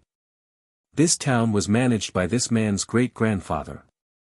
When Ning Shu heard these words in the house, he could not help but frown. This world was very cruel. If you had power, you had the right to speak. This was obviously Wen Liang's house, but these people took Wen Liang's house by force. There were also cultivators who killed each other and stole all kinds of cultivation resources. This was just a remote town. If he went to a more prosperous place, he was afraid that there would be more powerful cultivators. Ning Shu jumped out of the bed and jumped out of the window. In a flash, he entered the kitchen. "Big brother, I just saw something flash by." The person next to the man in the lead quickly said to him. "What is it?" The man rubbed his eyes. He thought that he was seeing things. "Wen Liang, don't blame me for not giving you face. We are still from the same family. When are you moving out?" Wen Shui stretched out his finger and poked Wen Liang's chest, causing Wen Liang to take 2 steps back. Wen Liang looked at Wen Shui with a stiff neck. "I'm not selling. This is my house. I want to wait for my parents to come back." "Sell? Who wants to buy it? I'm asking you to move out now. This is the family's property. Who else do you want to sell it to? Hurry up and get lost. Otherwise, I won't be polite to you." Wen Shui sneered. "Wen Shui, are you really going to kill me?" Wen Liang clenched his fists tightly. "You really don't know what's good for you. This house was given to you by the family to live in, and now you're actually taking it for yourself. Don't you have any shame? Don't you have any shame?" Wen Shui slapped Wen Liang's face loudly. Wen Shui purposely humiliated him. Wen Liang's face was ashen. He stared straight at Wen Shui.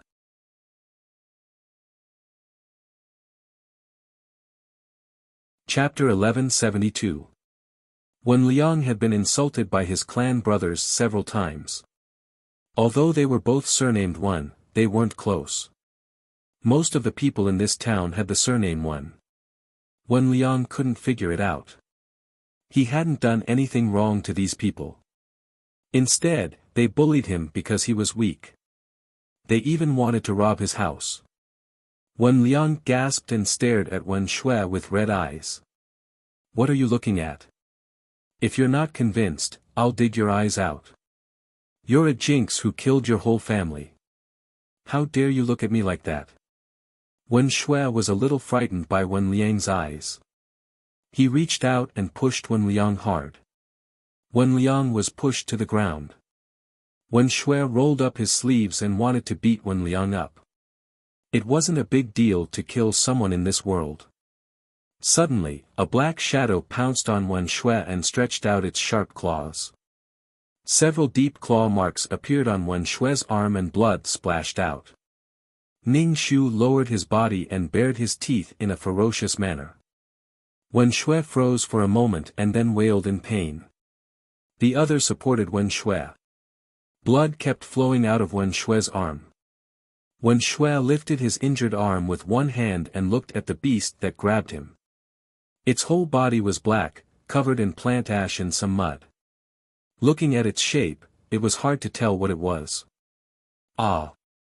Wen Liang looked at Ning Shu in surprise. "Hiss!" Wen Shui gasped in pain.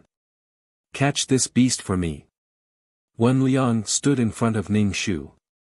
"The wound on your arm will definitely rot if you don't treat it." Wen Shui knew that Wen Liang was coaxing him, but the wound really hurt. It was burning and this beast was so dirty. What if something really happened? One of them stared at Ning Shu for a long time. "What the hell is this?" Ning Shu squeezed out 2 words from his throat that were not standard dog language. "Woof, woof, woof," Wen Liang quickly said, "If you don't go, my dog will bite off your necks." The people on the other side shrank their necks. Wen Shui stared at Wen Liang and Ning Shu fiercely. "I won't let you go." They hurriedly left. Wen Liang let out a long sigh and closed the gate. He turned around and saw Ning Shu. He squatted down and said, "Thank you for today. Otherwise, I would have been beaten again." Again. It seemed like this wasn't the first time the other party had come knocking. "Let me wash you." When Liang saw that Ning Shu's body was covered in ashes and mud from the stove holes, Ning Shu took a step back, not allowing Wen Liang to wash him. If they were to wash and reveal their white hair, they would be skinned and made into scarves. Wen Liang thought about it and didn't insist on giving Ning Shu a bath. Wen Liang's expression was filled with worry. Clearly, he was worried. Wen Liang got some vegetables from the ground and boiled some vegetable soup without oil. He gave Ning Shu a bowl of soup and drank a bowl of it himself. Ning Shu stuck out his tongue and licked the soup in the bowl. This damned instinct. The sky was already dark, and a day had passed just like that. It was cold in winter and even colder at night. Moreover, there was no light in the house. There wasn't even an oil lamp. Wen Liang was usually alone. He would save as much as he could. He couldn't even fill his stomach, so it didn't matter if he couldn't see. Wen Liang couldn't hold it in any longer. He lay down on the bed with his clothes on. Ning Shu curled up at the foot of the bed and began to cultivate. In this cruel world, one had to have the strength to protect themselves and Wen Liang. The room was quiet. Only the whistling of the cold wind outside the window could be heard. Little fox. Wen Liang's voice suddenly sounded. Ning Shu whimpered. Wen Liang's voice suddenly choked. He lay on the bed and looked at Ning Shu. What should I do? When will my parents come back? If they come back and know that my sister is missing, they will be very sad. Wen Liang's voice sounded very sad in the darkness. I shouldn't have gone into the mountains that day and left my sister alone at home. Ning Shu wanted to ask Wen Liang how long had it been since his parents left, what did his parents do, and how long had his sister been missing. But what came out of his mouth was a whimper.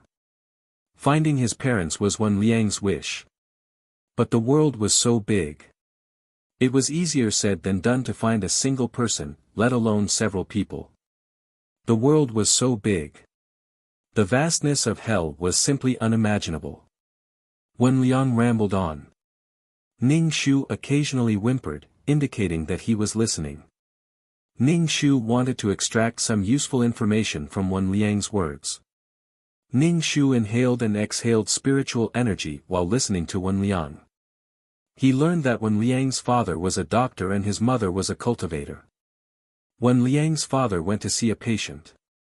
On the way back, he heard that he met a devil cultivator who captured his father and one of his disciples.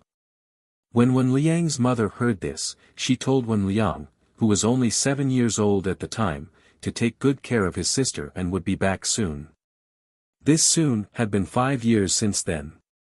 Wen Liang took care of his 5-year-old sister and waited for the family to reunite. In the end, when his sister was 8 years old, she went missing. Wen Liang was usually like a little adult, alone. Now that he had someone to talk to, he cried and talked. It made people feel particularly sad when they heard it. Now, Wen Liang still held the hope that his parents would come back. He also felt guilty for his sister. Ning Shu sighed in his heart. Wen Liang's parents were already dead. It was almost a 90% thing. How could Wen Liang not know it in his heart? He was just deceiving himself.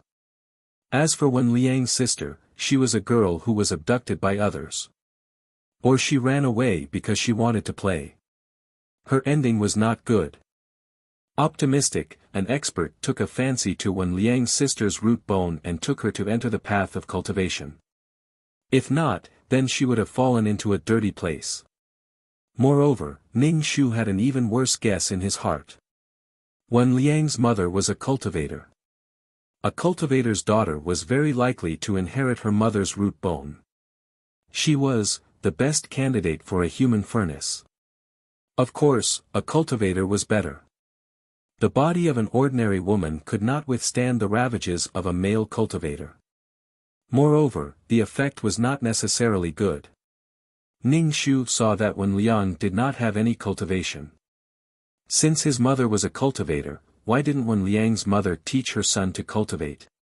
Could it be that Wen Liang did not have a spiritual root? There were many mysteries in Ning Shu's mind.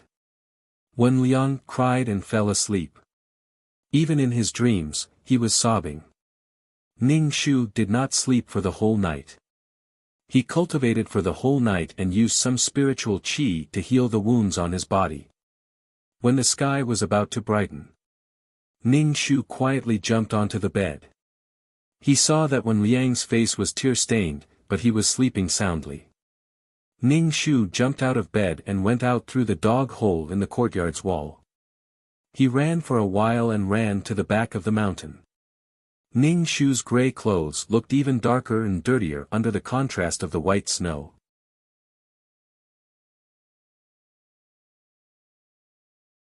Chapter 1173. Ning Shu stepped on the snowy ground.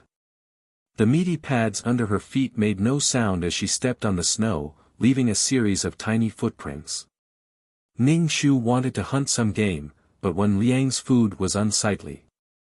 Looking at Yi Liang, it was obvious that he was malnourished. It was a little difficult for such a young child to take care of himself and fill his own stomach. Ning Shu trotted on the snow and looked around. But it was winter now, and there were very few animals wandering in the forest. Ning Shu walked around and didn't see any game. But she saw a porcupine. This thing had thick skin, and her claws didn't do much damage to it. At most, it would bleed a little. The porcupine huffed and puffed as it dug into the snow. Its fangs were 2 fingers long. Ning Shu measured her fighting strength and realized that she couldn't kill the porcupine in one move. She couldn't use her claws, and she couldn't bite off the porcupine's neck. She didn't have a lot of spirit energy in her body, so she couldn't release her qi gene. Ning Shu resentfully gave up on the porcupine. She buried herself in the snow and caught a colorful pheasant. Ning Shu bit off the pheasant's neck and ran back with the pheasant in her mouth. She went through the dog hole and went straight to the kitchen. Yi Liang sat in front of the stove in a daze. He looked a little sad and sighed. Ning Shu put the pheasant beside Yi Liang. Yi Liang saw Ning Shu come back and smiled. "I thought you left." Yi Liang talked to Ning Shu for most of the night and was already close to this fox. He didn't feel ashamed that she knew his secret. After all, she was a fox and wouldn't tell anyone. "Ning Shu, are you sure?" Ning Shu pushed the pheasant in front of Yi Liang. Yi Liang picked it up and patted Ning Shu's head. "Thank you, little fox." Yi Liang added some water to the pot and prepared to scald the pheasant. "By the way, I can't call you little fox in the future. People will know that you're a fox," Yi Liang said as he added firewood. No matter where it was, foxes were animals that humans both desired and loathed. Her fur was worth a lot of money. Ning Shu whimpered. In the past, she had always been the one to give names to others. Now, it was her turn to be at the mercy of others. Every dog has its day. This feeling was really too good. Ning Shu wanted to object, but his voice came out as a whimper. "Little White." Ning Shu thought, as expected, "No, you can't call me Little White. People will know that you have white hair." "Blackie." "Ning Shu, I don't feel like talking." Even if her name wasn't Ning Shu, she still had the name by Sanyang. Thus, Blackie's name was decided. Ning Shu felt that this was a dark history that he could not bear to look at directly since he had transmigrated. Little Black, Yi Liang cleaned up the pheasant, chopped it, and threw it into the pot to stew. After stewing for more than 2 hours, the smell of chicken soup could be smelled. Yi Liang was not in a hurry and continued to stew. Ning Shu turned to look at Yi Liang. Yi Liang's face looked very solemn under the light of the fire. When heaven bestows a great responsibility on a great man, it must first torment his will and work his muscles and bones.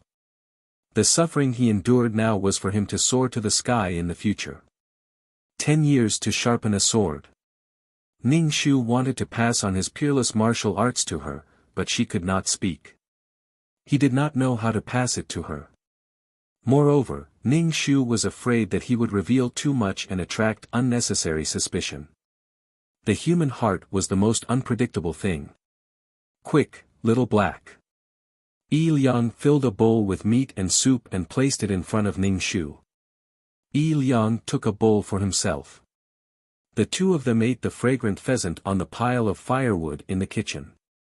Ning Shu ate the meat. Sure enough, foxes still needed to eat meat. The taste was too good. The food that he ate slowly turned into a warm current that flowed to every corner of his body. It was very comfortable. Yi Liang's face was smeared with oil. His face did not look as sallow as before. The two of them finished the pheasant and even drank the soup. Yi Liang tidied up the kitchen and went to the yard to pick up some herbs. He crushed it and applied it to Ning Shu's leg. Thank you. Yi Liang bandaged Ning Shu's wound while his eyes turned red. Ning Shu did not know that this child loved to cry so much. Even when facing those people who bullied him, his eyes did not turn red.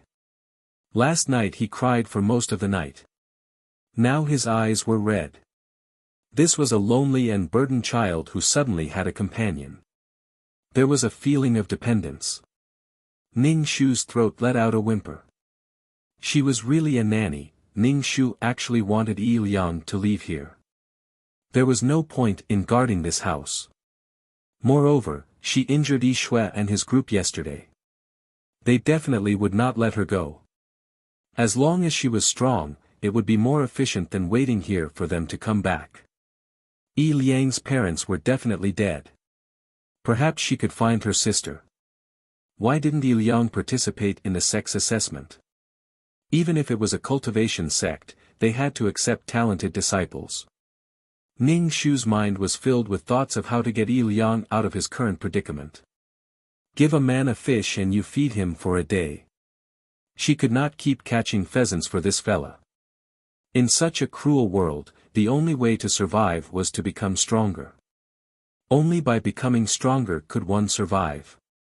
Just like when Yi Shui threatened Yi Liang.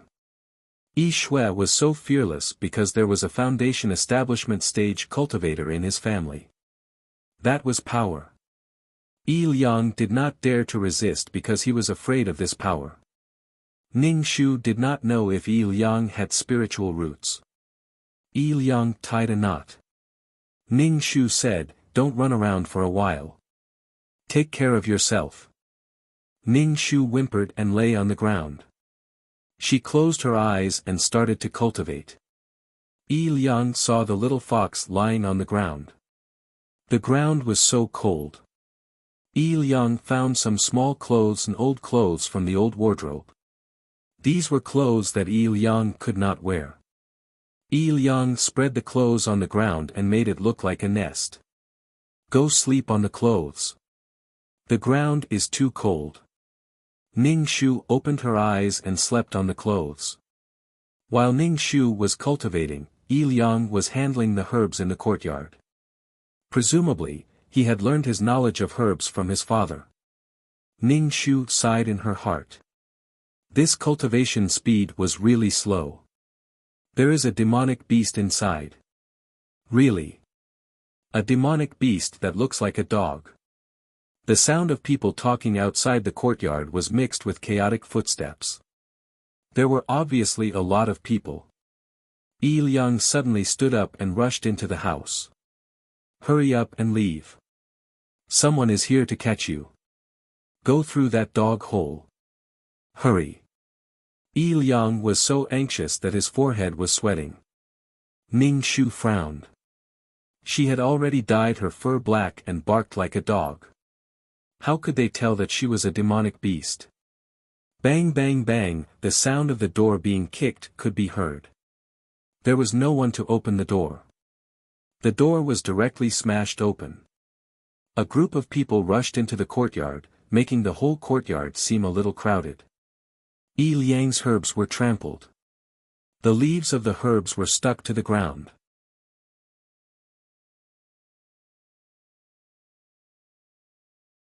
Chapter 1174. Ning Shu did not expect that the other party would come again today. After suffering a loss, they wanted to take revenge on the spot. These people blocked the courtyard and made a racket. Find a chance to run. I'll go stop them. Don't let them catch you, okay? Yi Liang Ning Shu said anxiously. Yi Liang ran out and shouted at these people, "What are you doing in our house?" Yi Liang saw so many people, and there were a few burly men. One of them was holding a cage in his hand.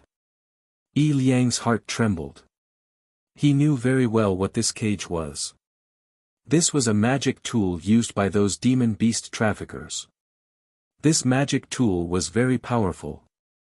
This cage could be big or small. As long as one was trapped in the cage, one would not be able to escape. The suppression of the demon beast was very strong. After being locked in, the demon beast would be as weak as a kitten or a puppy.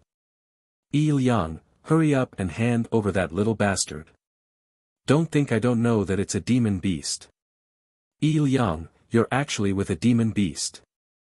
Yi Shui's arm was hanging around his neck. Because of his anger, his face was distorted. Little Black is not a demon beast. She's a dog. Yi Liang said loudly. He silently prayed that Little Black would leave quickly. Whether it's a dog or a demon beast, these demon beast traffickers will know at a glance. That little bastard injured me like this. I'm going to stew her. Yi Shui said viciously. There were a few deep scratches on his arm. If it was more serious, his arm would be crippled. Yi Liang straightened his chest and said with a trembling voice, "You were the one who attacked me first. Little Black was only protecting me. That beast's demon nature has not been removed. Today, she only injured me. Tomorrow, she might hurt other people in town. Great-grandpa is in charge of this town. I can't allow something like this to happen. I'm doing this for the sake of the town." Yi Liang, are you trying to get others killed? Yi Shui pinned the blame on Yi Liang's head. You're a jinx. Not only did you kill your own family, but you also want to kill the entire town. Yi Liang was stunned by Yi Shui's roar, but he still firmly said, Little Black is a dog, not a demon beast. She's not a demon beast. Whether it's a demon beast or not, we'll know once we call her out. Are you guilty of not handing over the dog? Yi Liang was so angry that his entire body was trembling. He knew that Yi Shui was doing it on purpose, but there was nothing he could do. Looking at these demonic beast traffickers, Yi Liang's heart was filled with despair. He didn't know if the little fox had left yet. Several people pushed Yi Liang away. Yi Liang fell to the ground and hurriedly stood up. Yi Shui sneered, associating with a demonic beast and even sharing a room with a demonic beast. Everyone rushed into the room and saw a black shadow appear in front of them. Then, they felt pain on their faces.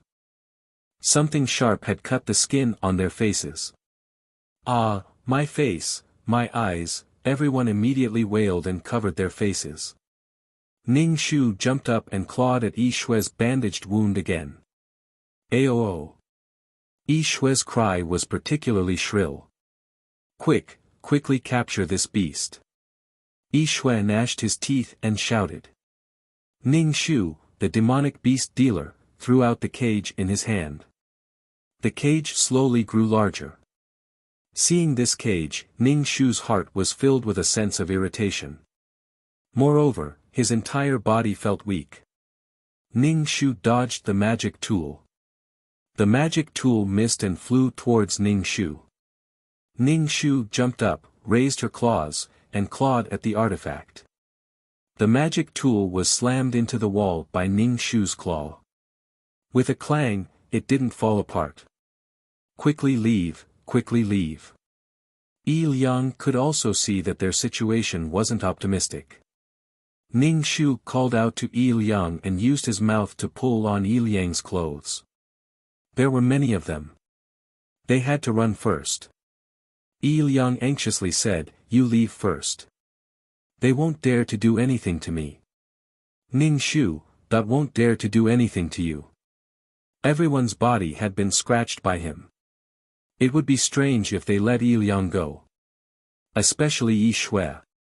Go, quickly go. Yi Liang pushed Ning Shu. How could Ning Shu leave? Bai Sanyang would regret it for the rest of her life because she left. This matter was Bai Sanyang's inner demon. Yi Liang, you colluded with demonic beasts and wanted to harm the entire town. I will capture you and let my great-grandfather judge you. Yi Shui's face was very pale. His face and arms were injured. Moreover, his arms were injured twice. The blood on his face was warm. Yi Shui suspected that he would be disfigured. The servant beside Yi Liang ignored the wounds on his face and hurriedly applied medicine on Yi Shui. I didn't hurt anyone in the town. Yi Liang straightened his neck.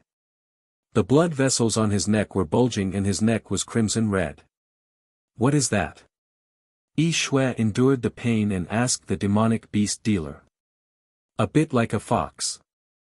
Oh, so you were with a fox spirit. You were enchanted by the fox spirit and did such a crazy thing. Yi Shui said hatefully. Now everyone was treating the wounds on their faces. Some of the demonic beast dealers were blinded by Ning Shu's claw and were lying on the ground wailing. A demonic beast's body was a treasure. Its bones and fur could be used to refine weapons. Its flesh contained the energy of heaven and earth. It was very valuable. Ning Shu used all her strength to drag Yi Liang towards the direction of the dog hole. The most important thing now was to stay alive. Houses and other things were just external objects. As long as one was alive, there was hope. Chase. Yi Shui said ruthlessly, I wanted to let you go, but I didn't expect you to be so vicious. Raising a demonic beast to attack people. Yi Liang, you are dead. Yi Liang was stunned for a moment. Seeing Ning Shu dragging him, he turned over and ran quickly. He followed Ning Shu through the dog hole and went towards the back of the mountain. These people chased after them, following the footprints on the snow. Yi Liang ran breathlessly. The people behind him were getting closer and closer. Ning Shu looked at these footprints. As long as there were these footprints, they would not be able to escape. Ning Shu thought for a moment. He used his claws to dig a hole in the snow and let Yi Liang lie down. Then he used the snow to cover Yi Liang, leaving a hole for him to breathe. After burying Yi Liang, Ning Shu ran back. He wanted to fight with these people so that they would not be able to catch up. Ning Shu circulated the energy in his body and rushed towards those people like a gust of wind. These people were stepping on the snow. In the blink of an eye, a black shadow appeared in front of them. Its claws danced and the sound of cloth being torn could be heard. Then he felt a chill. The wind blew on his butt and balls. He looked down and saw that his pants had fallen off. He quickly pulled up his pants. If he pulled up his pants, he would not be able to block the attack. Ning Shu waved his claws. Every claw brought out traces of blood. Hurry, hurry up and kill this beast. Yi Shui shouted in exasperation. A demonic beast trafficker's magic tool grew bigger and bigger. It pressed down on Ning Shu, wanting to lock Ning Shu in a cage.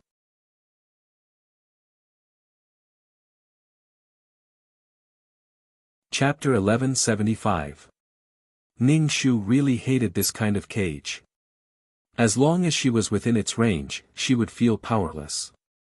She didn't know which cultivator made this kind of magic tool. This kind of magic tool was specially made to deal with demonic beasts. Even though Ning Shu's soul was that of a human, she still felt powerless. As the cage got bigger, the range of the radiation also got bigger. Ning Shu was also in the radiation zone.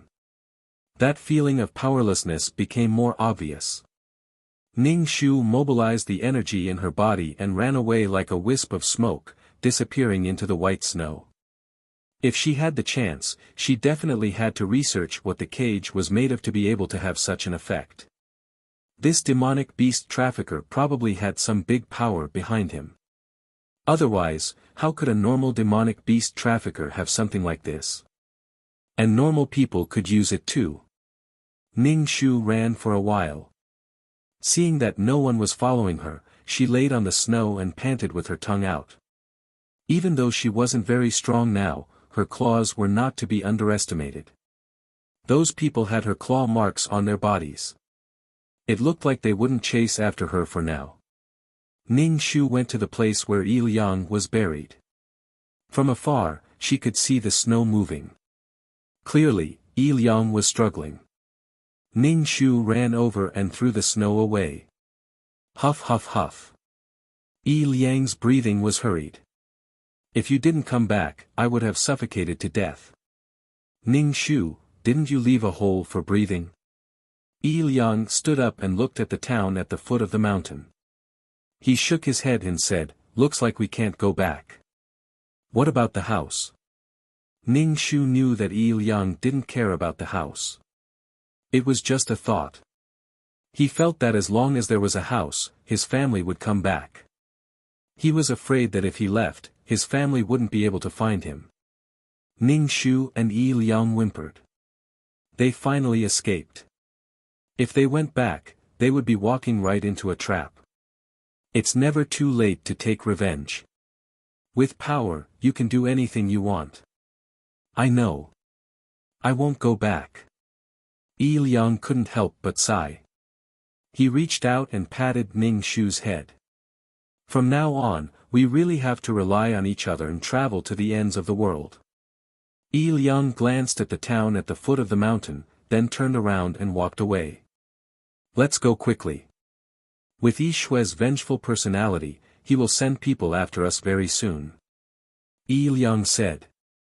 Ning Shu didn't know if it was an illusion or not, but he felt that Il Yang was more relaxed than before. Il Yang also knew that his chances of defending the house were slim. The other party was powerful, and they even had a Foundation establishment cultivator as their backer. In the eyes of mortals, cultivators were incomparably powerful existences. They didn't even have the courage to resist. Ning Shu followed beside Il Yang. The cold wind howled, gradually covering their footprints in the snow. Ning Shu was somewhat familiar with this mountain ridge. Rather than saying that she was familiar with it, it should be said that Bai Sanyang was familiar with this place. Ning Shu brought Il Yang to a cave. This cave was very deep and dry. It should have been the cave of some wild beast or demonic beast. Little Black, it's good to have you by my side. Il Yang said. If he was alone, it would be much more difficult. With someone to rely on and warm each other, he would have the motivation to persevere. Il Yang squatted in the corner of the cave, rubbing his body with his hands. The weather was very cold. Ning Shu raised his claws and placed them on Il Yang's body. After a while, he transmitted his qi into Il Yang's body. Until now, Ning Shu still didn't have the body of a fox. It was not like the body of a human, so he was familiar with the tendons and veins. When the qi was transmitted into Il Yang's body, Il Yang only felt a warm heat flowing to every corner of his body. Before, he was so cold that his body was trembling and his teeth were chattering, but now he wasn't cold at all. Il Yang looked at Ning Shu with some surprise. His black eyes were full of surprise. There were fragments of light shining in them, like stars. It was like the deep night sky. Ning Shu saw from Wen Liang's pupils, his own dark self. Ning Shu whimpered and tried hard to speak, but the pronunciation system of humans and animals was different. Ning Shu couldn't straighten his long tongue. Animals could speak. Fairy tales were all lies. With such a long tongue hanging outside and such a long mouth, how could he pronounce with his lips cracked to the neck? Ning Shu felt that it was not easy for him to become a human. It was not easy to cultivate as a spiritual monster. Transcending tribulations was too difficult. Ning Shu thought about it and decided to practice ventriloquism. He had to communicate with Il Yang. If this continued, he could only be cut by others without any strength to fight back. Ning Shu went out to see if there was anything to eat. The deeper he went into the forest, the more animals there were. It was too dangerous inside. Other than cultivators with the ability to protect themselves, ordinary people like hunters would be in danger. Ning Shu wanted to get some game, but he didn't have a fire. He didn't know if he could drill wood to start a fire. Moreover, it was a world of ice and snow. The firewood and grass were all wet. Ning Shu could only hope that there would be some fruit. However, what fruit could there be in this world of ice and snow? Ning Shu jumped into the stream in front of him and washed the dirty things on his body. It was snow-white everywhere. It was best to be the same color as the surrounding environment. Ning Shu went ashore and shook off the water on his body. Ning Shu was speechless. This damned instinct. Ning Shu wandered around but didn't see anything edible. However, he found a fiery red fruit on the edge of a cliff. In this weather, there was no snow around the fruit tree. Even if snowflakes fell, they would melt quickly. Ning Shu vaguely felt heat radiating over. This was good stuff. It was obvious that this was some kind of heavenly treasure. Perhaps eating it could increase one's cultivation. Senior brother, it's here. It's a fiery fruit. Ning Shu heard the sound coming from afar and hurriedly hid. He saw 3 cultivators flying on swords. They were 3 young cultivators. The 3 of them were flying on swords. It seemed that their strength wasn't weak. Ning Shu stared at the thing called the flame fruit, calculating in his heart the probability of obtaining it. 10%, less than 10%. Previously, when he was dealing with some ordinary people, he was already a little powerless, let alone 3 cultivators. It's really a fiery fruit. If we get it, we can temper our spirit roots. A cultivator's voice was filled with uncontrollable excitement. I didn't expect that there would be a fiery fruit in this small place. Ning Shu heard that it could temper one's root bone. It meant that this thing could burn the impurities in the body. This was really a good thing. Ning Shu stared at the fruit and almost drooled. However, there were 4 of them. The 3 of them could share one each. Ning Shu's heart was scratching. If he could give one of these fruits to Yi Liang, if Yi Liang had a spirit root, even if he didn't, he could burn the impurities in his body. His meridians would be unobstructed and he would be able to cultivate peerless martial arts at a flying speed. Ning Shu didn't dare to go out rashly. If he really went out, he would definitely be killed. To be able to fly on swords, his strength shouldn't be weak. However, he wasn't willing to give up on the fiery fruit. Ning Shu stood guard at the side, looking for a chance to pick it up. You're tuning into the Han Li's Wuxia Adventures YouTube channel. We're so grateful for your support and don't forget to subscribe to join us on this incredible journey through captivating stories. Your generosity through donations truly makes a world of difference, as it's the primary source of revenue that allows me to expand and enhance this channel for you. Thank you from the bottom of my heart for being a part of this adventure.